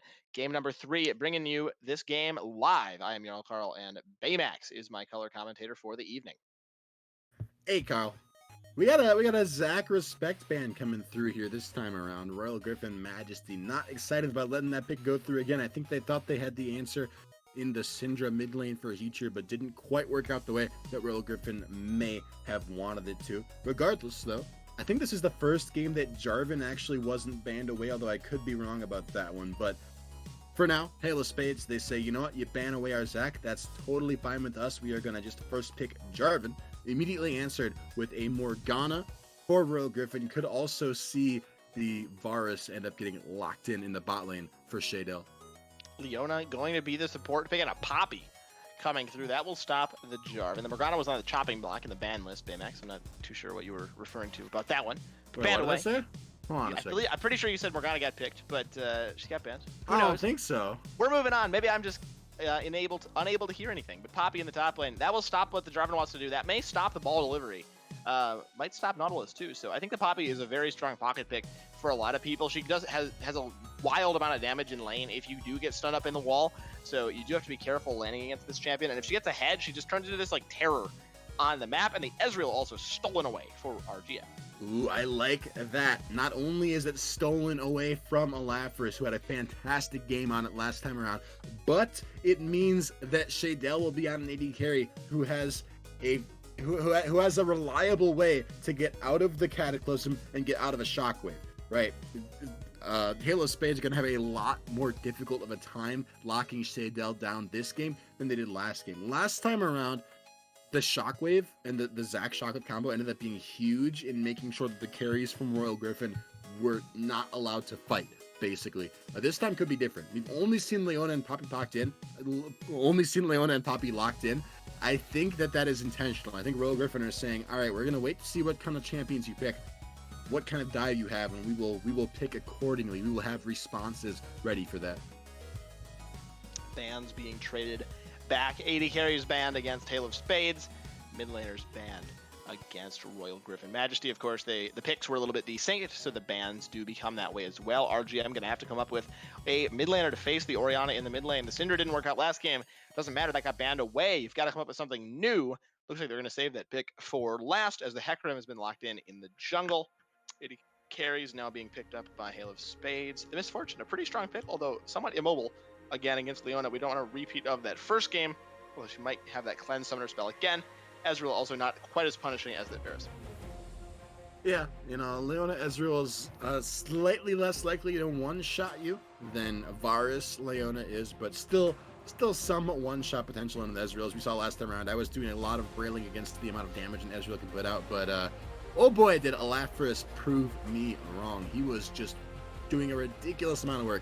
If you can hit your Mystic shots, then by God, you can do a ton of damage. So we'll see. It remains to be seen if Royal Griffin will have the sort of kill pressure that they had in game number 1. It looks like we see a Vladimir last pick, most likely going mid lane for Royal Griffin.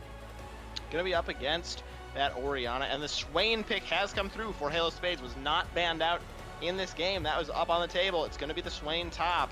And that is one of their biggest pocket picks here, Hail of Spades. We will see if it works out for them, but very brave not to ban this away from this team. Swain top versus Vladimir. Or not Poppy. Vladimir, versus Poppy. You're right. Yeah, Probably Poppy. Okay.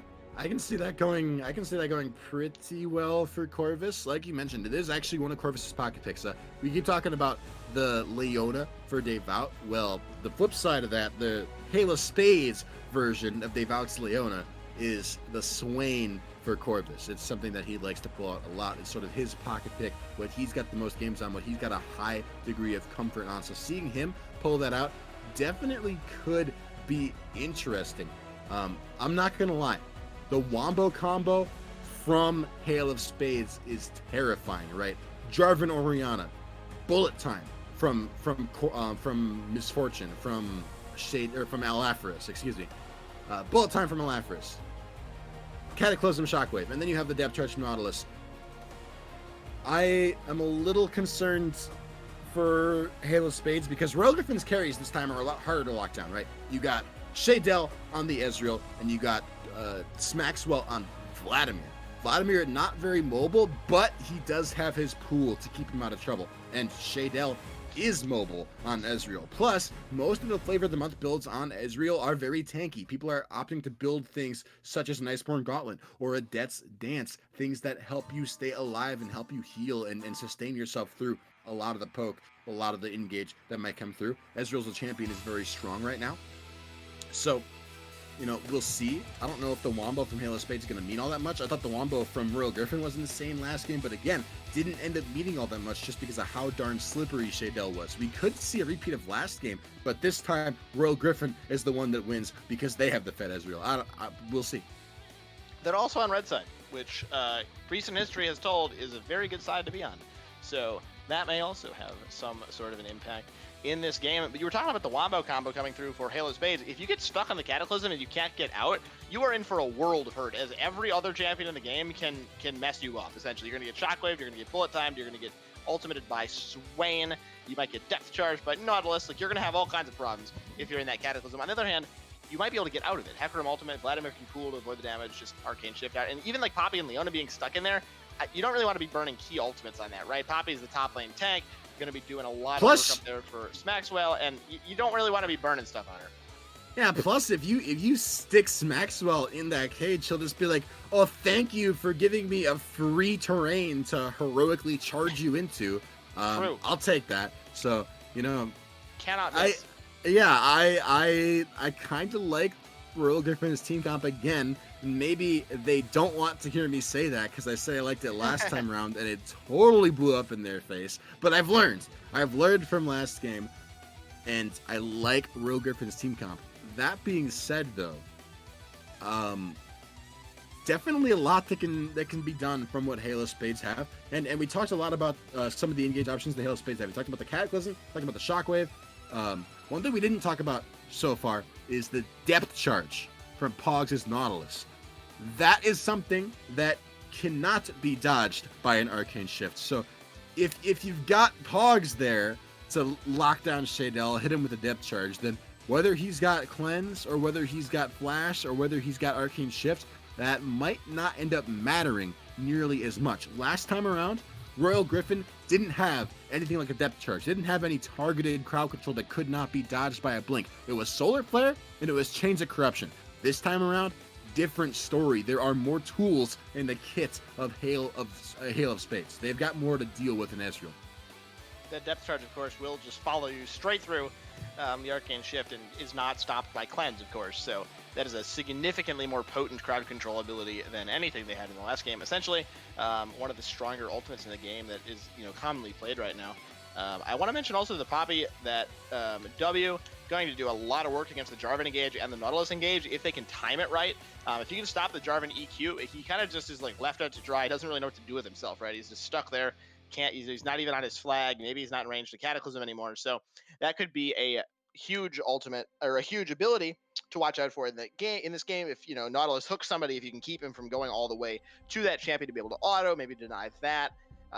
So it could be important for Smaxwell. I would also expect Smaxwell to probably win this lane top. Maybe I have too much faith in Poppy in lane, but Swain, not a crazy strong early champ. And Poppy, if she can get Swain in the walls, could do a lot of damage. I was going to say, this is a matchup that I am not fortunate enough to see come through very often. Poppy Swain top lane is a bit of a relic these days, but I can definitely see that going in favor of Corvus. And if you humor me for a second, and don't argue, okay, you might be right, but if that does go in favor of Corvus, then we are probably going to be looking at a situation where Hail of Spades have pressure in all three lanes. And they've got Nico mid lane on the Orianna, strong damage dealer, definitely going to be pushing in Heacher on the Vlad. Should definitely win that. Bot lane as well. Misfortune Nautilus, super aggro, way more damage early than Ezreal Leona. And Jarvan. Oh my god, a Jarvan to set up for these damage laners, right? Yunjia could easily just put up a tent mid lane, put up a tent bot lane, and maybe Shaydell will be safe. Heacher, has no way out of the Cataclysm. He can pool and stop some of the damage, but you know what? Yunjia and Nico are going to be waiting there instantly as soon as that pool runs out, and he's probably still going to die. Bot lane as well. Shadell can get out. Dave out cannot. Dave out will die. Leona early game, not very tanky at all. And so, generally, if you've got a utility jungler like a Jarvan, you want damage laners that he can set up for and enable, and vice versa. If you have a damage jungler, you want utility laners that can set up for him.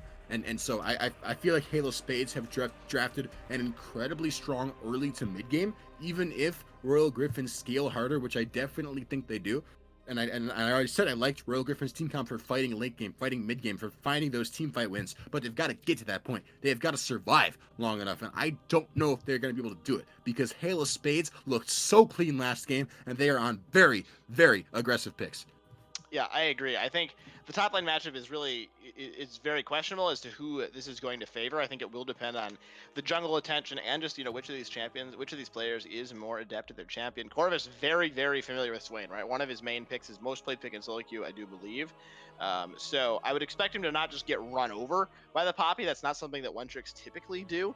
Unless he's trying to just push the limits a little bit too much and gets caught out for it. But Poppy still can have a lot of team fight presence, can kind of just one-shot people, might be able to stop Elaphrus' ultimate, or just throw a couple people out of the team fight, right? With that ultimate can be a big deal if, your Orianna gets removed from the fight, or just if the front line gets removed from the fight, and it's just kind of the back line up against everybody staring them down. Hecarim could go for the engage, and it might work out really well for them. So I think this Poppy is really the question mark for me in this game, and we'll see how much impact it has. But I think if it's good, it could be very, very good indeed.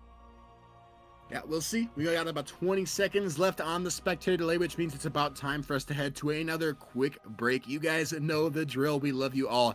Thanks for sticking around with us into the third game of this series. We will be gone for a few minutes. We will be right back with Game 3 of Halo of Spades versus RGM. Don't go anywhere.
Welcome back, everybody, to the rubber match between Halo of Spades and Royal Griffin Majesty. We are now on to the Rift for this all-important third game. Halo of Spades looking to improve to 2-1.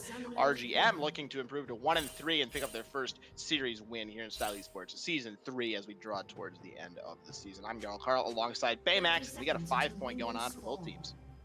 Yeah, and you said it, right? This game actually is pretty important, especially if you're RGM, because Royal Griffin are potentially facing relegation right now. They, like you said, they are 0-3. They have yet to pick up a series win so far in the Style Esports Season 3, and Season 3 is rapidly winding down. I think you said it a little bit earlier in the broadcast, we only have till Thursday, and then all the results will be in, and you'll have your answers, ladies and gentlemen, on who is the best and who is the worst in each of these groups. And right now, RGM, they do not want to be the worst. They're saying we can be good. We are a good team. We swear we got some unlucky games, but we want to get a win on the board, and they're going to try. But like I said in Champ Select, I think RGM, their win condition in the late game right now. They got some insane late game scaling. They got some safe lanes. I think their late game team fight is very strong, but they got to get to that point. Right, Halo Spades, super aggressive early laning phase. Nico should definitely have pressure mid against Teacher.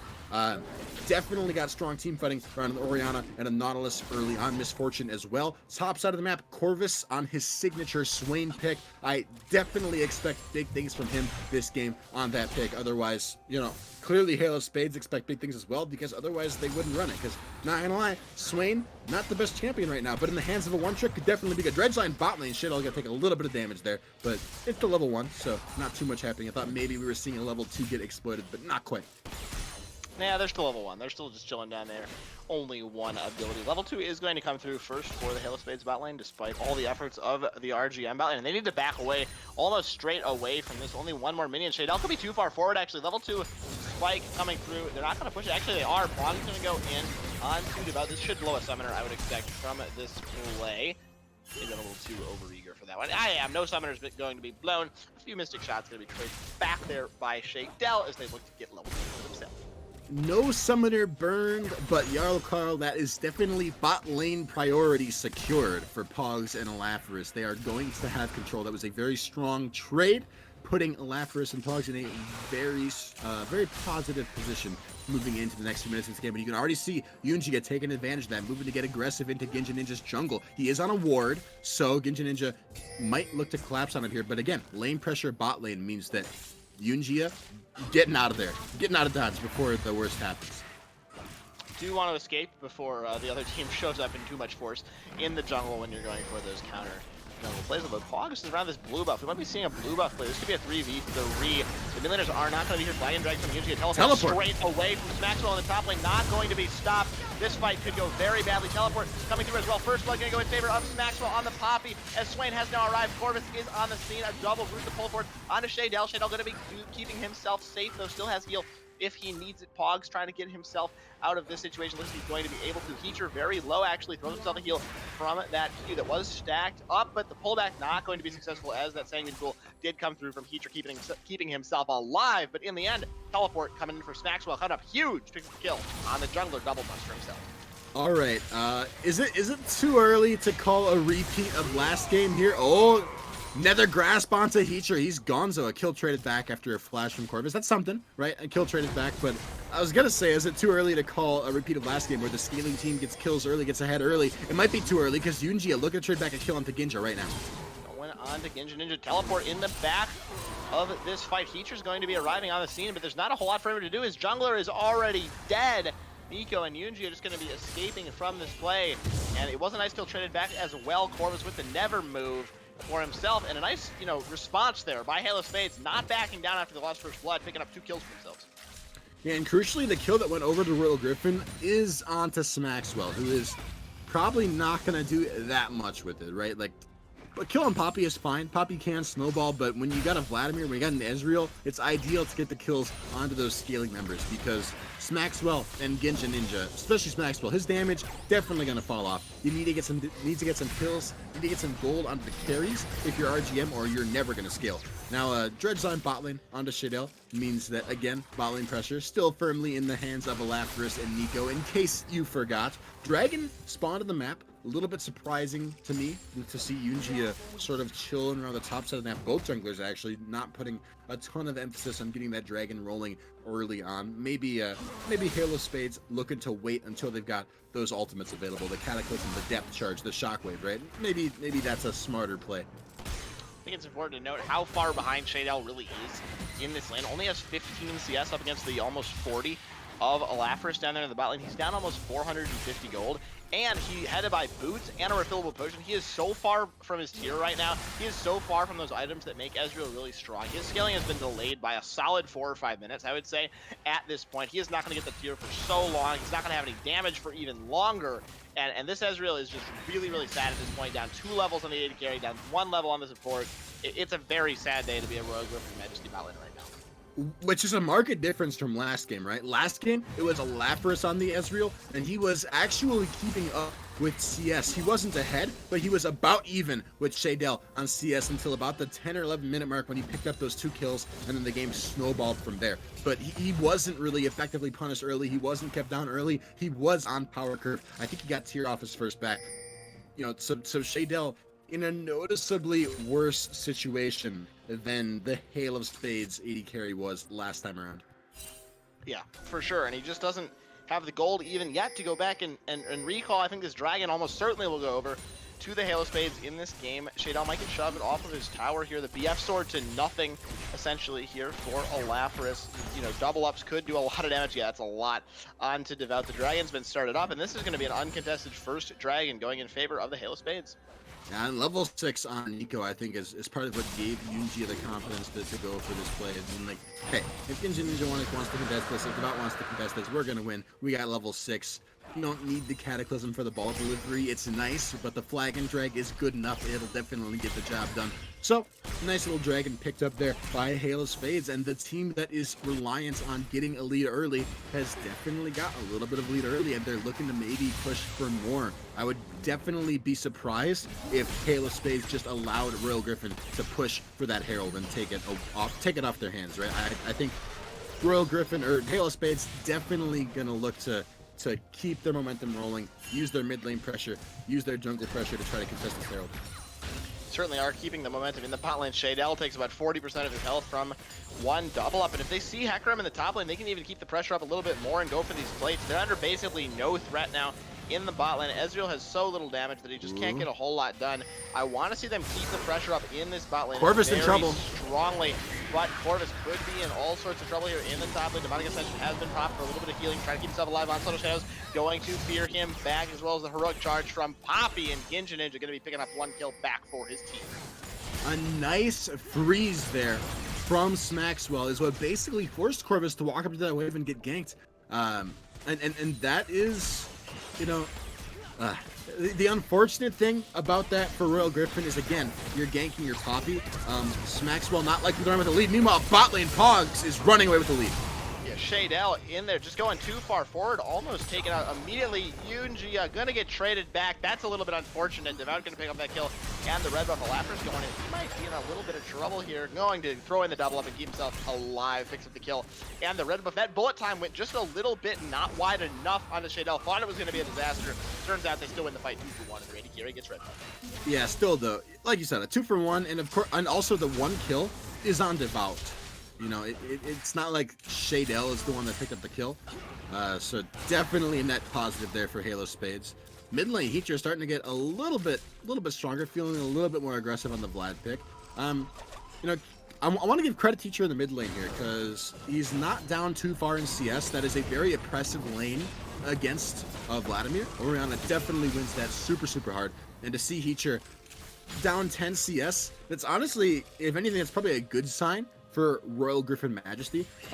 Heater's gonna start coming online, right? And because Shadell is so far behind, the damage has got to come from somewhere. It's probably gonna have to be Heater. Maybe Genji Ninja is pretty strong right now. He can look to sort of bridge the gap to late game for RGM, but late game, Shadell, he might not make it to late game. He just now got his tier. He's still so far behind. It might end up falling on Heater to sort of carry those mid to late game fights, and he is in a relatively strong spot to do it. He's keeping up on power curve fairly well, at least. Although, you know what? Hail of Spades, they're totally okay with that, because they still have pressure mid lane for now. They've still got Nico pressuring mid lane, and it's enabling Yunji to get on this Herald and take it away. Genji Ninja looked like he might think about going for something there, but no vision in the area and no clue where Nico is means that he can't really go for this. Still trying to get the Scuttle Crab, though, which he may not be able to contest. Might be a smite fight. Nobody going to smite.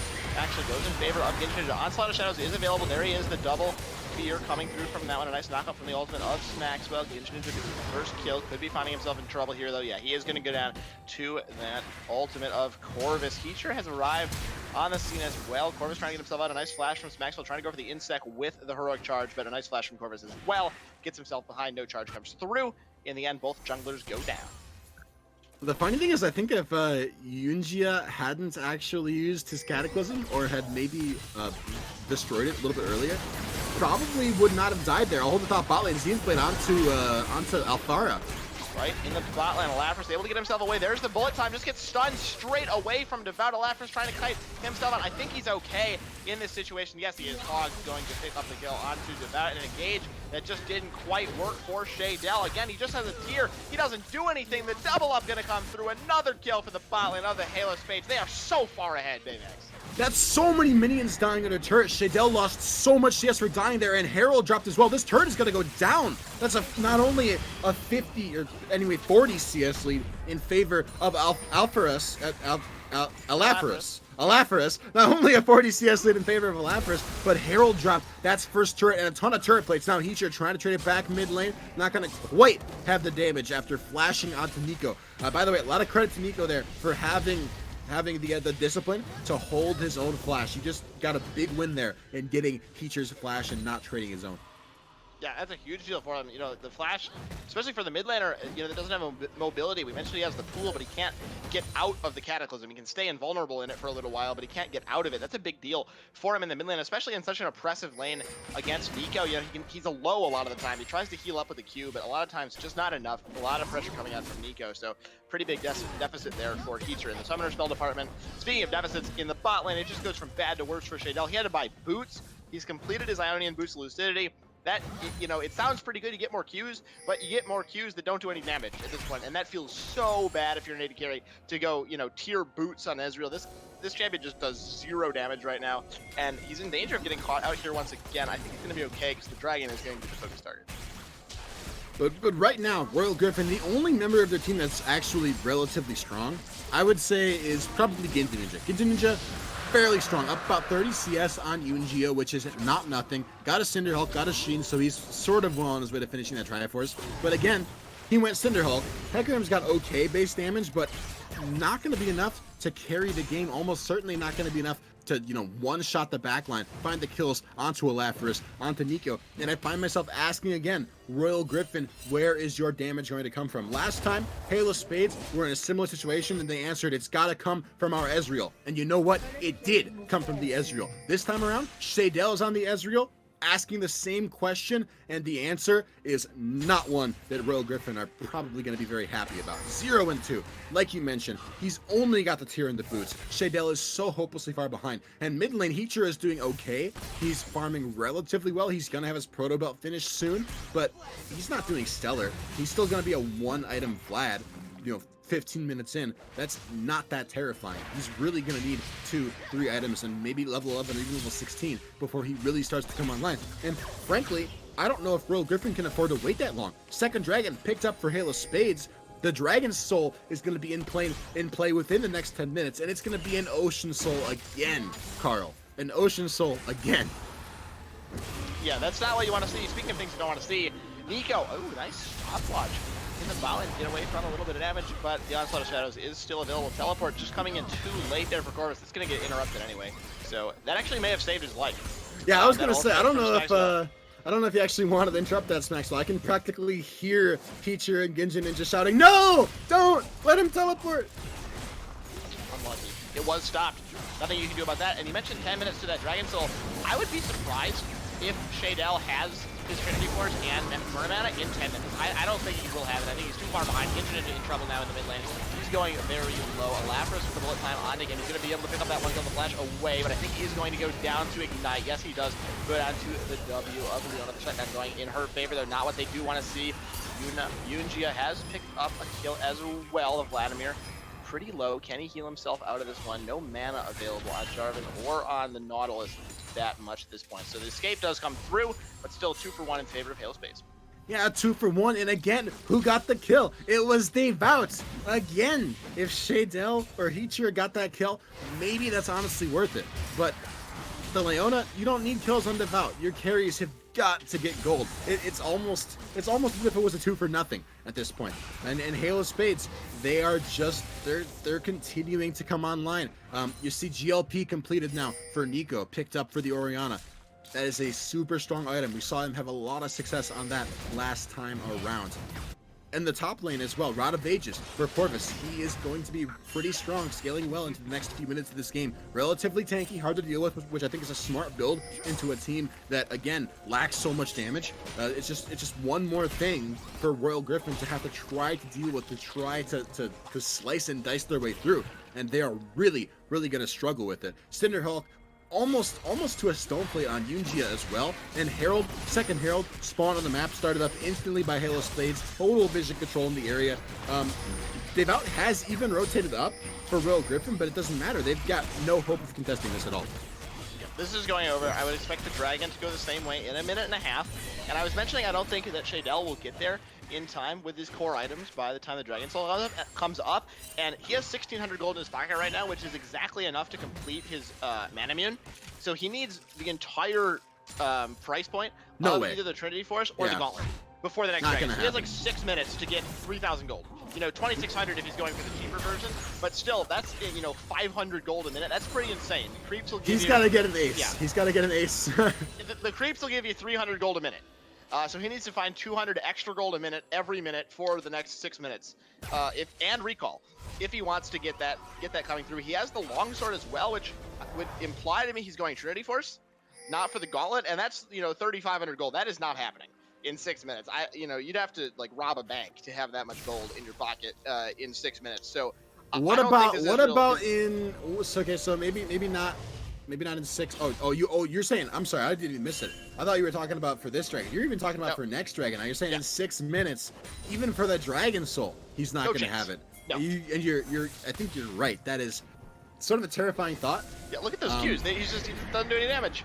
Although Heacher does have Proto Bolt now, so he's got maybe the potential to one-shot Alapharis or Nico if he hits them with everything and the full Proto Belt. But we'll see. Right now, Dragon spawned. Pit control is in favor of Halo Spades, but not a bad flank for Heacher, honestly, if he wants to look for this. Bug's going in, Benchard going down as well. A nice double stun from the Solar Flare. This could be the fight that they need. A big shockwave that's going to come back to fight back in this one. Demonic Ascension going to... They don't have the damage. Doesn't do a whole lot of damage. There's just no damage in this fight, Baymax. Like we talked about, Shadell doing nothing. He's going down. It's a 4-for-2. They were able to pick up the kill onto Alapharis. Couldn't get the exhaust off in time. I was about to mention that they didn't have flash on the carries, but in the end, it just doesn't matter. There's no damage and the Dragon goes over. Yeah, that's the thing that hurts the most, is that fight actually wasn't set up for that poorly. The flank from Heacher was good. The Solar Flare was good, but there was it just didn't matter. Like, the hero play came out from Heacher, and it did okay damage. And after that, it was like, what else? That's it? That's all? That's okay. I guess we're just gonna turn on and kill you. Like, that's Halo Spades. That's Nico and Lapras and Yuji. They were just like, oh, that's all you got? They probably had a heart attack for like a half second. And then they're like, oh, wait a minute, we're fine. He's got one item. Like, we're good. He's not level 11 yet. Like, he just hit level 11 now, I think. He might have been level 11 actually. I could be wrong on that one. So don't quote me on that. But regardless, the results speak for themselves. There was no damage. There was no follow-up. Heacher did okay, but nobody else could get anything done. And Dragon went over to Halo Spades. So now Royal Griffin, despite having what looked to be almost an okay fight, they're even further behind. They lost the Dragon, so they're being threatened by a Dragon Soul in the next 4 minutes. And again, Shadell so far from that Triforce.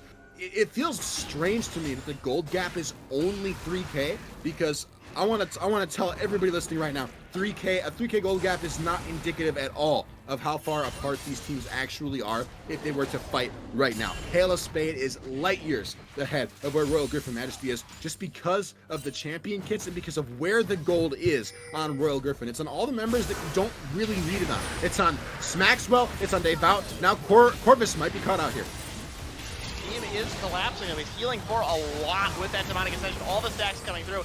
He is eventually going to get taken down. Corvus is Yunjia in the Cataclysm now, but a nice shockwave to buy a little bit of time. Lapras is here with a big bullet time across the back. Not actually doing as much as he might have hoped. Vladimir's arrived on the scene as well, flashing the Lapras to get himself out, gets hit by the true shot. Mirage, Shadell might be looking to go forward in this one. Fog's going to get taken out as well. Lapras now running desperately for his life.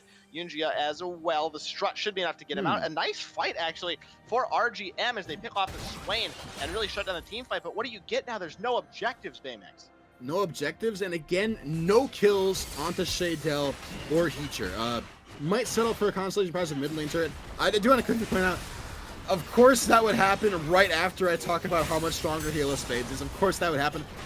Honestly, I stand by what I said. Corvus and Yunjia got caught out, picked a weird fight, didn't have any of their carries there, and it was a good lick from Royal Griffin. They found the catch, and they did find mid lane turret. I still don't think it's going to be nearly enough. That was sort of a fluke. In my mind, that was a fluke. Genja Ninja and Smaxwell had a good pick. They had a good look, but again, big picture is that Heacher and Shadell are still ridiculously far behind. The carries from Halo Spades are still pretty strong, and when Halo Spades fight as a 5-on-5, when they move together, there is almost nothing RGM can do right now to stop Halo Spades from taking whatever they want. Cloth armor has been picked up by Shadell, so indicating to me maybe that he's going for the gauntlet. I still don't think he'll get to gauntlet in time for this dragon fight. It's still 2 minutes. He needs a lot of gold. Onslaught of Shadows forced out against Genja Ninja as he was face checking a bit of a death bush. Didn't go down. He is quite strong on the Hecarim so far. Kind of the lone bright spot for this team, but no ultimate available for the next, 60 seconds or so. Baron's being started up now by Halo Spades. They're saying you have no engage. Fogs could be in a decent amount of trouble, actually. They might have to use a lot to kill him, though. That could be the end of this Baron attempt. However, not going to get stunned in the wall. There's the depth charge to go up. Maybe to proc the aftershock. Not sure about that. He's going to get himself out to safety, though. And the engage just not able to come through there by RGM. There is a push in the bot lane by Heacher, though, as this dragon, or the Baron attempt is going to be called off. Everybody resets to probably look towards the dragon. Yeah, calling for a Baron this early in the game, definitely a little greedy. Not that much DPS from Halo Spades to burn that thing down. I think, better option would be to clear vision and look for a pick, look for a bush bait, try to make Royal Griffin Majesty walk into you and then pick a fight. But even so, Heacher on the side lane, he had no teleport. It was a 4 vs 5, and Halo Spades still couldn't end up forcing that Baron, which means Heacher able to break open that bot lane turret, get a little bit more gold for himself. Still pretty far from an item break point, right? He's got a needlessly large rod and a fiendish codex, so he's very far away from actually getting a second item finished. But Royal Griffin do have the inside track on this dragon. They reset first, they got back first, and they have the vision priority. Flash not available for Lapras or Yunjia, is available for Heacher, so watch out for that in this team fight. Maxwell going to have his staff available shortly as well, as we are now on the Dragon Dance. The monster spawning in about 10 seconds. That is going to be for all of the marbles here. A nice control word in this bush to gain vision for the Halo Spades. I like the wraparound. Weird out. They're just walking around. Royal Griffin still think they're on the bot side. Switch sides. Not sure they know where they are. They have switched around. Nice. Hook not going to land as Ninja might be looking to go into this one. There it is. The Onslaught of Shadows doing huge damage on the Deagle. He's going to be taken out straight away. Lapras as well. Going to be going very low, but he gets out of this fight, at least for now. Demonic Ascension keeping Corvus alive. We might see a bullet time across the back, but this is a huge fight for Royal Griffin Majesty. They are flipping the script on this game, Baymax, as they pick up 3 kills and look for the dragon. They're flipping the script. That was a good fight. I liked Genja Ninja diving the backline, but at the same time, like Halo Spades, the one threat that Royal Griffin Majesty have is Genja Ninja on Hecarim, and you have a Nautilus, an Orianna, and a Jarvan to peel. How is Genja Ninja allowed to touch the backline? That was definitely a mistake from Hail of Spades. I think they got a little bit too hyped because they had what was genuinely a pretty good like 200 IQ psych out play when they wrapped around the Dragon Pit. I think they did catch Royal Griffin off guard, but Genja Ninja now 8-3 on the Hecarim. We talked about how he could potentially be the bridge to the late game for Royal Griffin. He's got his Triforce completed now. With Cinderhulk, Hecarim, not a lot of damage. Triforce, different story. As you saw, he just annihilated Nico and annihilated Alaphras, 2 carries who, by the way, haven't really built any resistances yet, haven't built any tankiness yet. At some point you have to imagine Nico and Corvus are going to be getting Zanyas, which is a big item point. I'm wondering if they shouldn't have picked it up earlier. You know, in a couple of these fights, I think if Corvus and Nico had a stopwatch or a Zhonya's, definitely could have won the fight. If Alafris had picked up a stopwatch for that dragon fight, which again was so important because that was soul point for Hail of Spades, a stopwatch could have totally changed everything. So maybe a little bit of this play there from Hail of Spades, and also I think from Pogs and from Yunjia just sort of letting Ginja Ninja run over the backline. I don't know. I mean, I feel like that shouldn't have been allowed to happen. And now, for the first time in a long time, Royal Griffin Majesty, Carl, they've got the gold lead. And they have an Iceborne Gauntlet completed onto Shadel. He finally kind of does damage on the Ezreal, looking for a few more items. You know, he's still behind the curve, so he still doesn't do quite as much as he might otherwise. But he does at least have that to come through for a bit of utility with the slow. And I also want to mention, neither of the carries of Hail of Spades got their ultimates off in that last fight. Alafris and Nico were not able to use those ultimates. Nico just got one shot by Ginja Ninja. He took so much damage so fast. Like we were saying, Peel maybe should have come through. Hail of Spades returning to the same bush that worked out for him last time. They're chilling here, waiting to see if anybody walks by, but it looks like nobody's taking the bait. Ooh, I see some pace forward. Pogs walking up. Not sure this is the fight they want. They have no Swain in this fight. There's the Onslaught of Shadows going to come through. Alafris has to use the flash. He's still going very low. He's going to be taken out of this one. You have to think, yes, he is. One more auto attack and no flash on this one. Pog's going to fall as well. This is all RGM all the time. Yuji's going to have to get himself out. Not sure that he can. He's able to escape for now. Nico has fallen as well. Corvus is going to be next on the chopping block. They're chasing after him. RGM is going to win this fight. They're going to be going for the Baron. You have to feel after this one. It's just a low. Yunjia after this, he's around the back, maybe going to go for a miracle steal next, but it just doesn't look very likely. How quickly the tides can turn. Holy crap, Royal Griffin have totally upended the narrative of this game in a matter of minutes, seconds even. And Yunjia, maybe Hail of Spades' last hope for securing this Baron, but he doesn't actually have vision. I think he guessed. In the pit. Yeah, that was actually close. He got in the pit. He guessed, didn't have vision control. Not a bad look, but jumped in a little bit too early. Ended up getting killed. Baron went over to Royal Griffin anyway. And suddenly, the long-awaited item breakpoints that you and I were talking about, the Gauntlet for Shadel, the Death Cap coming through finally at long last for Heacher.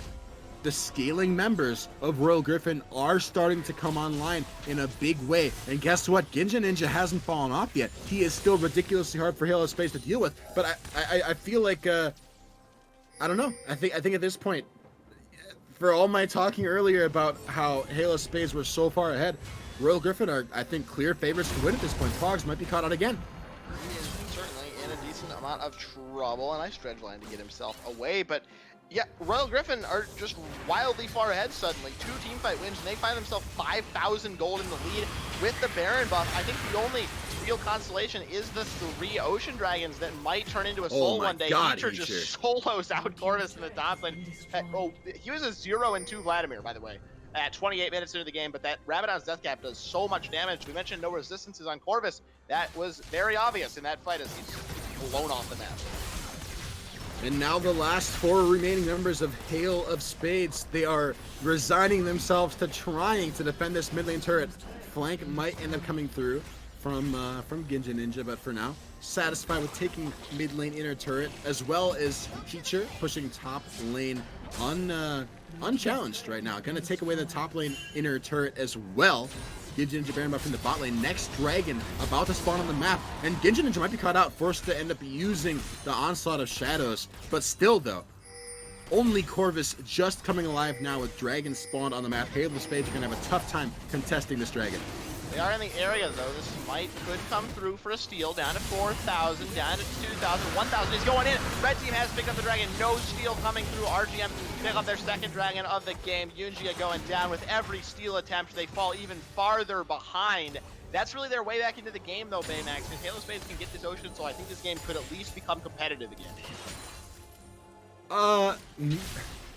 Wow, I'm doing such a quick 180. I think that this is so strange to me because this went from, I think, so good for Hail of Spades to so bad in basically one fight over that Dragon Soul. But now I think even a Dragon Soul might not be enough to bring them back. They're just diving the tower. Nico gonna go down straight away to Heater. He does so much damage on this Vladimir. Shadell has arrived as well. Bullet time just not doing any damage.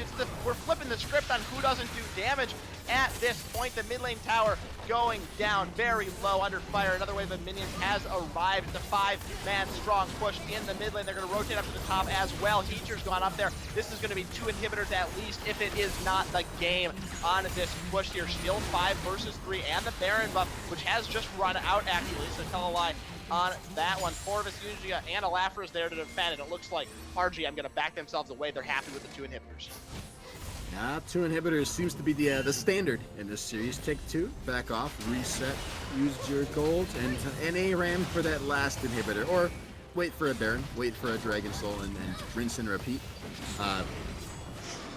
You were mentioning potentially a Dragon Soul win condition if Ungia were to somehow find a steal. And I think I've gone so far to 180 here that I think that even if Royal Griffin Majesty managed to lose the soul and it gets picked up by Hail of Spades, I honestly don't think that'll even end up mattering. Ocean Soul is only beneficial if you survive long enough for the healing to come through. Right now, the only damage the Hail of Spades have on Nico, on Alafra, these carries are getting 1 shot every fight, and it seems to be that there's nothing Hail of Spades can do about it, no matter what they do. I don't know exactly what it is. I feel like they're just struggling. It's maybe a little bit of positioning from Alafra and Nico, maybe a little bit of a lack of prioritization of ability usage on Ungia and on Pogs. But whatever's happening right now, Royal Griffin are so far ahead. Their carries have so much damage. Teacher and Gijin have so much one-shot threat that Hail of Spades just cannot keep their carries alive for longer than about a second at the start of every fight. And the Ocean Soul is not going to change that. So, Ocean Soul, probably not, I don't know. At the end of the day, like, Ocean Soul is probably not going to change that, but Hail of Spades, you don't want to give it up, right? You don't want to just say we can't win the game. They're trying. They got 1 inhibitor left. It's being sieged by Royal Griffin Majesty, and inhibitor super minions are starting to crash into Spades base. How long can they hold on? We are seeing the good old-fashioned NA ram as some poke comes out from Corvus. Yeah, NA ram in the bot lane. That's going to be broken up. Teacher now going to go for the dive. The full dive is coming through. Royal Griffin Majesty just ripping through the fight. True Trap Around is going to snipe out Alafra in the backline to add insult to injury. A double kill now for Heater coming through. Corvus and Pogs are the only ones left to defend this base, and it just doesn't look very likely. Corvus going to fall. Pogs, the support, he's looking at the 4 members in front of him saying, what do I do? What do I do? I lose my Nexus to RGM, who are going to pick up the 3rd game in the series and win the series over the Hail of Spades. What a roller coaster. Up and down and up and down, and Spades are winning. No, RGM is winning. No, Spades are winning. No, Royal Griffin's winning. And finally, the last game. The roller coaster was the whole series, by the way, but finally, we get to the last game. And it looked so good for Hail of Spades for so long. And they basically threw at 1 dragon fight. And that was all it took. Once Hail of Spades lost the Dragon Soul, we talked about the scaling from Shadell and Heacher. That bought them the time they needed to come online. And also the kills in that fight that went over to Ginja Ninja made him a monster. Like, he was already strong.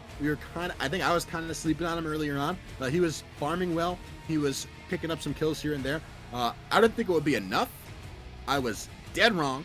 Ginja Ninja popped the heck off in this game.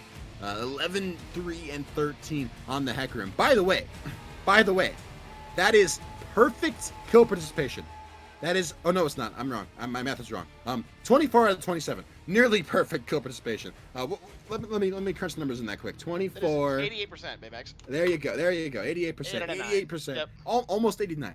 That is a ridiculously strong performance. Yeah, that was that was just a jungle carry. If this is solo queue, you go GG jungle diff and you move on. Because that's not what they were looking for at all in this game. The Hail of Spades side, they were so far ahead. It looked so good for him, right? But it just kind of fell apart, and it was like you flipped a switch, and suddenly Royal Griffin Majesty was winning fights, and then they just were super far ahead, and we were like, oh, they're only 3,000 gold behind. It's going to be okay. And then suddenly Royal Griffin Majesty is ahead, like 6,000 gold, and they've got control of the dragons, and they got the Baron, and they're winning every fight.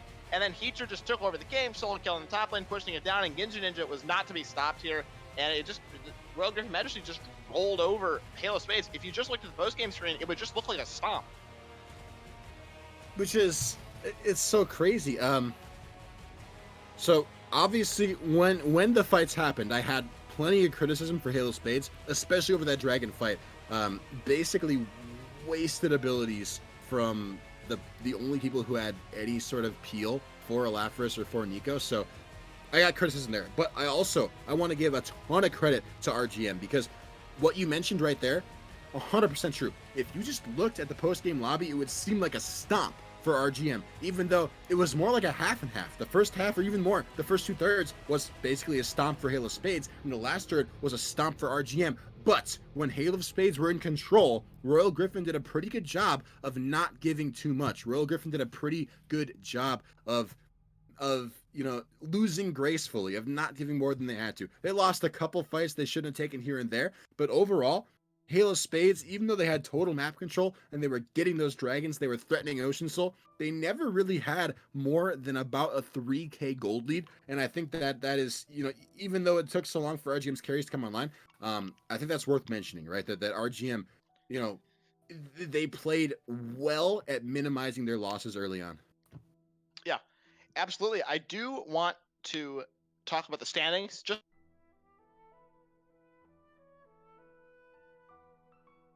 Unlucky. We're back. He's back. That was the wrong button, everybody. I apologize for that. I was trying to reload my standings page, and I ended up reloading my Discord page, which was the wrong window for that one. But I'm back to talk about the standings, which have been updated for us here in the Ionian group as we look forward to playoffs. RGM, Halo Spades, and Team Deathrealm are all now tied in 4th place. They each have 1 win apiece. Team Deathrealm and Royal Griffin Majesty, the team that we just saw, both have 3 losses, while Halo Spades only has 2 losses. So Halo Spades technically still in that 4th place position, well, Team Deathrealm and RGM are tied for 5th. There's a half game difference between them, so we'll have to wait for that next game to be played by Halo Spades. They have the opportunity to jump ahead and join that tie for 2nd place at 2-2 in this group. So 2nd place, because of the Imperial Knights being 7-0 or 5-0 so far in this group, just styling on the entire group, the bar for being in that 4th place spot for playoffs is not very high. So anybody in this group can still make it. It's going to be an exciting close to the season. On that one, just wanted to touch on that because we talked about it earlier, and the standings are now updated. So everybody's still fighting for 4th place. All right. Thank you for the breakdown. That was a much needed breakdown for me. I don't know about the audience, but I appreciate it. So thank you so much. I'm sure they do too. I don't know. I'm thinking we should probably get this wrapped up relatively soon because it went to a game 3 and it's pretty late. So speechless. So I don't know what else to say about that game. I feel like I said a lot of what I wanted to say, but at the end of the day, all the credit in the world. So much congratulations going out to Royal Griffin right now. Royal Griffin. I can't say potty words to stream. Come on, chat. Royal Griffin Majesty, right? They were fighting against relegation. They were 0-3 before today. And like you said, it sounds like they're still fighting against relegation, but they've got a much stronger case for themselves now. That was a solid win and a pretty important win for them to pick up. And I know it probably feels really good for the players. And congratulations to them for that, because it's got to feel good to like finally get your first win of the season, right? So and I do feel like Royal Griffin definitely deserved to have a win under their belt. They played pretty well today. There were things, we talked about a little bit. There were some macro mistakes, issues on both sides in all the games, as always. Nobody's perfect, but definitely impressed with how Royal Griffin finished out this series, finished out this game, and I got all the congratulations in the world to them. Yeah, absolutely. That is going to do it for the broadcast tonight. Like you were saying, Baymax, we should wrap this up. So thank you all so much for watching. I have been Jarl Carl. I have been alongside Baymax on the color casting, and Axman87 has been our gracious host tonight, keeping us sane with the voice in our ears and in the chat. And we are very grateful to him for keeping everyone entertained and making sure we don't say the things that are completely wrong or just random stuff on air. So shout outs to him, of course. Thank you guys so much for watching. We will see you next time. Good night.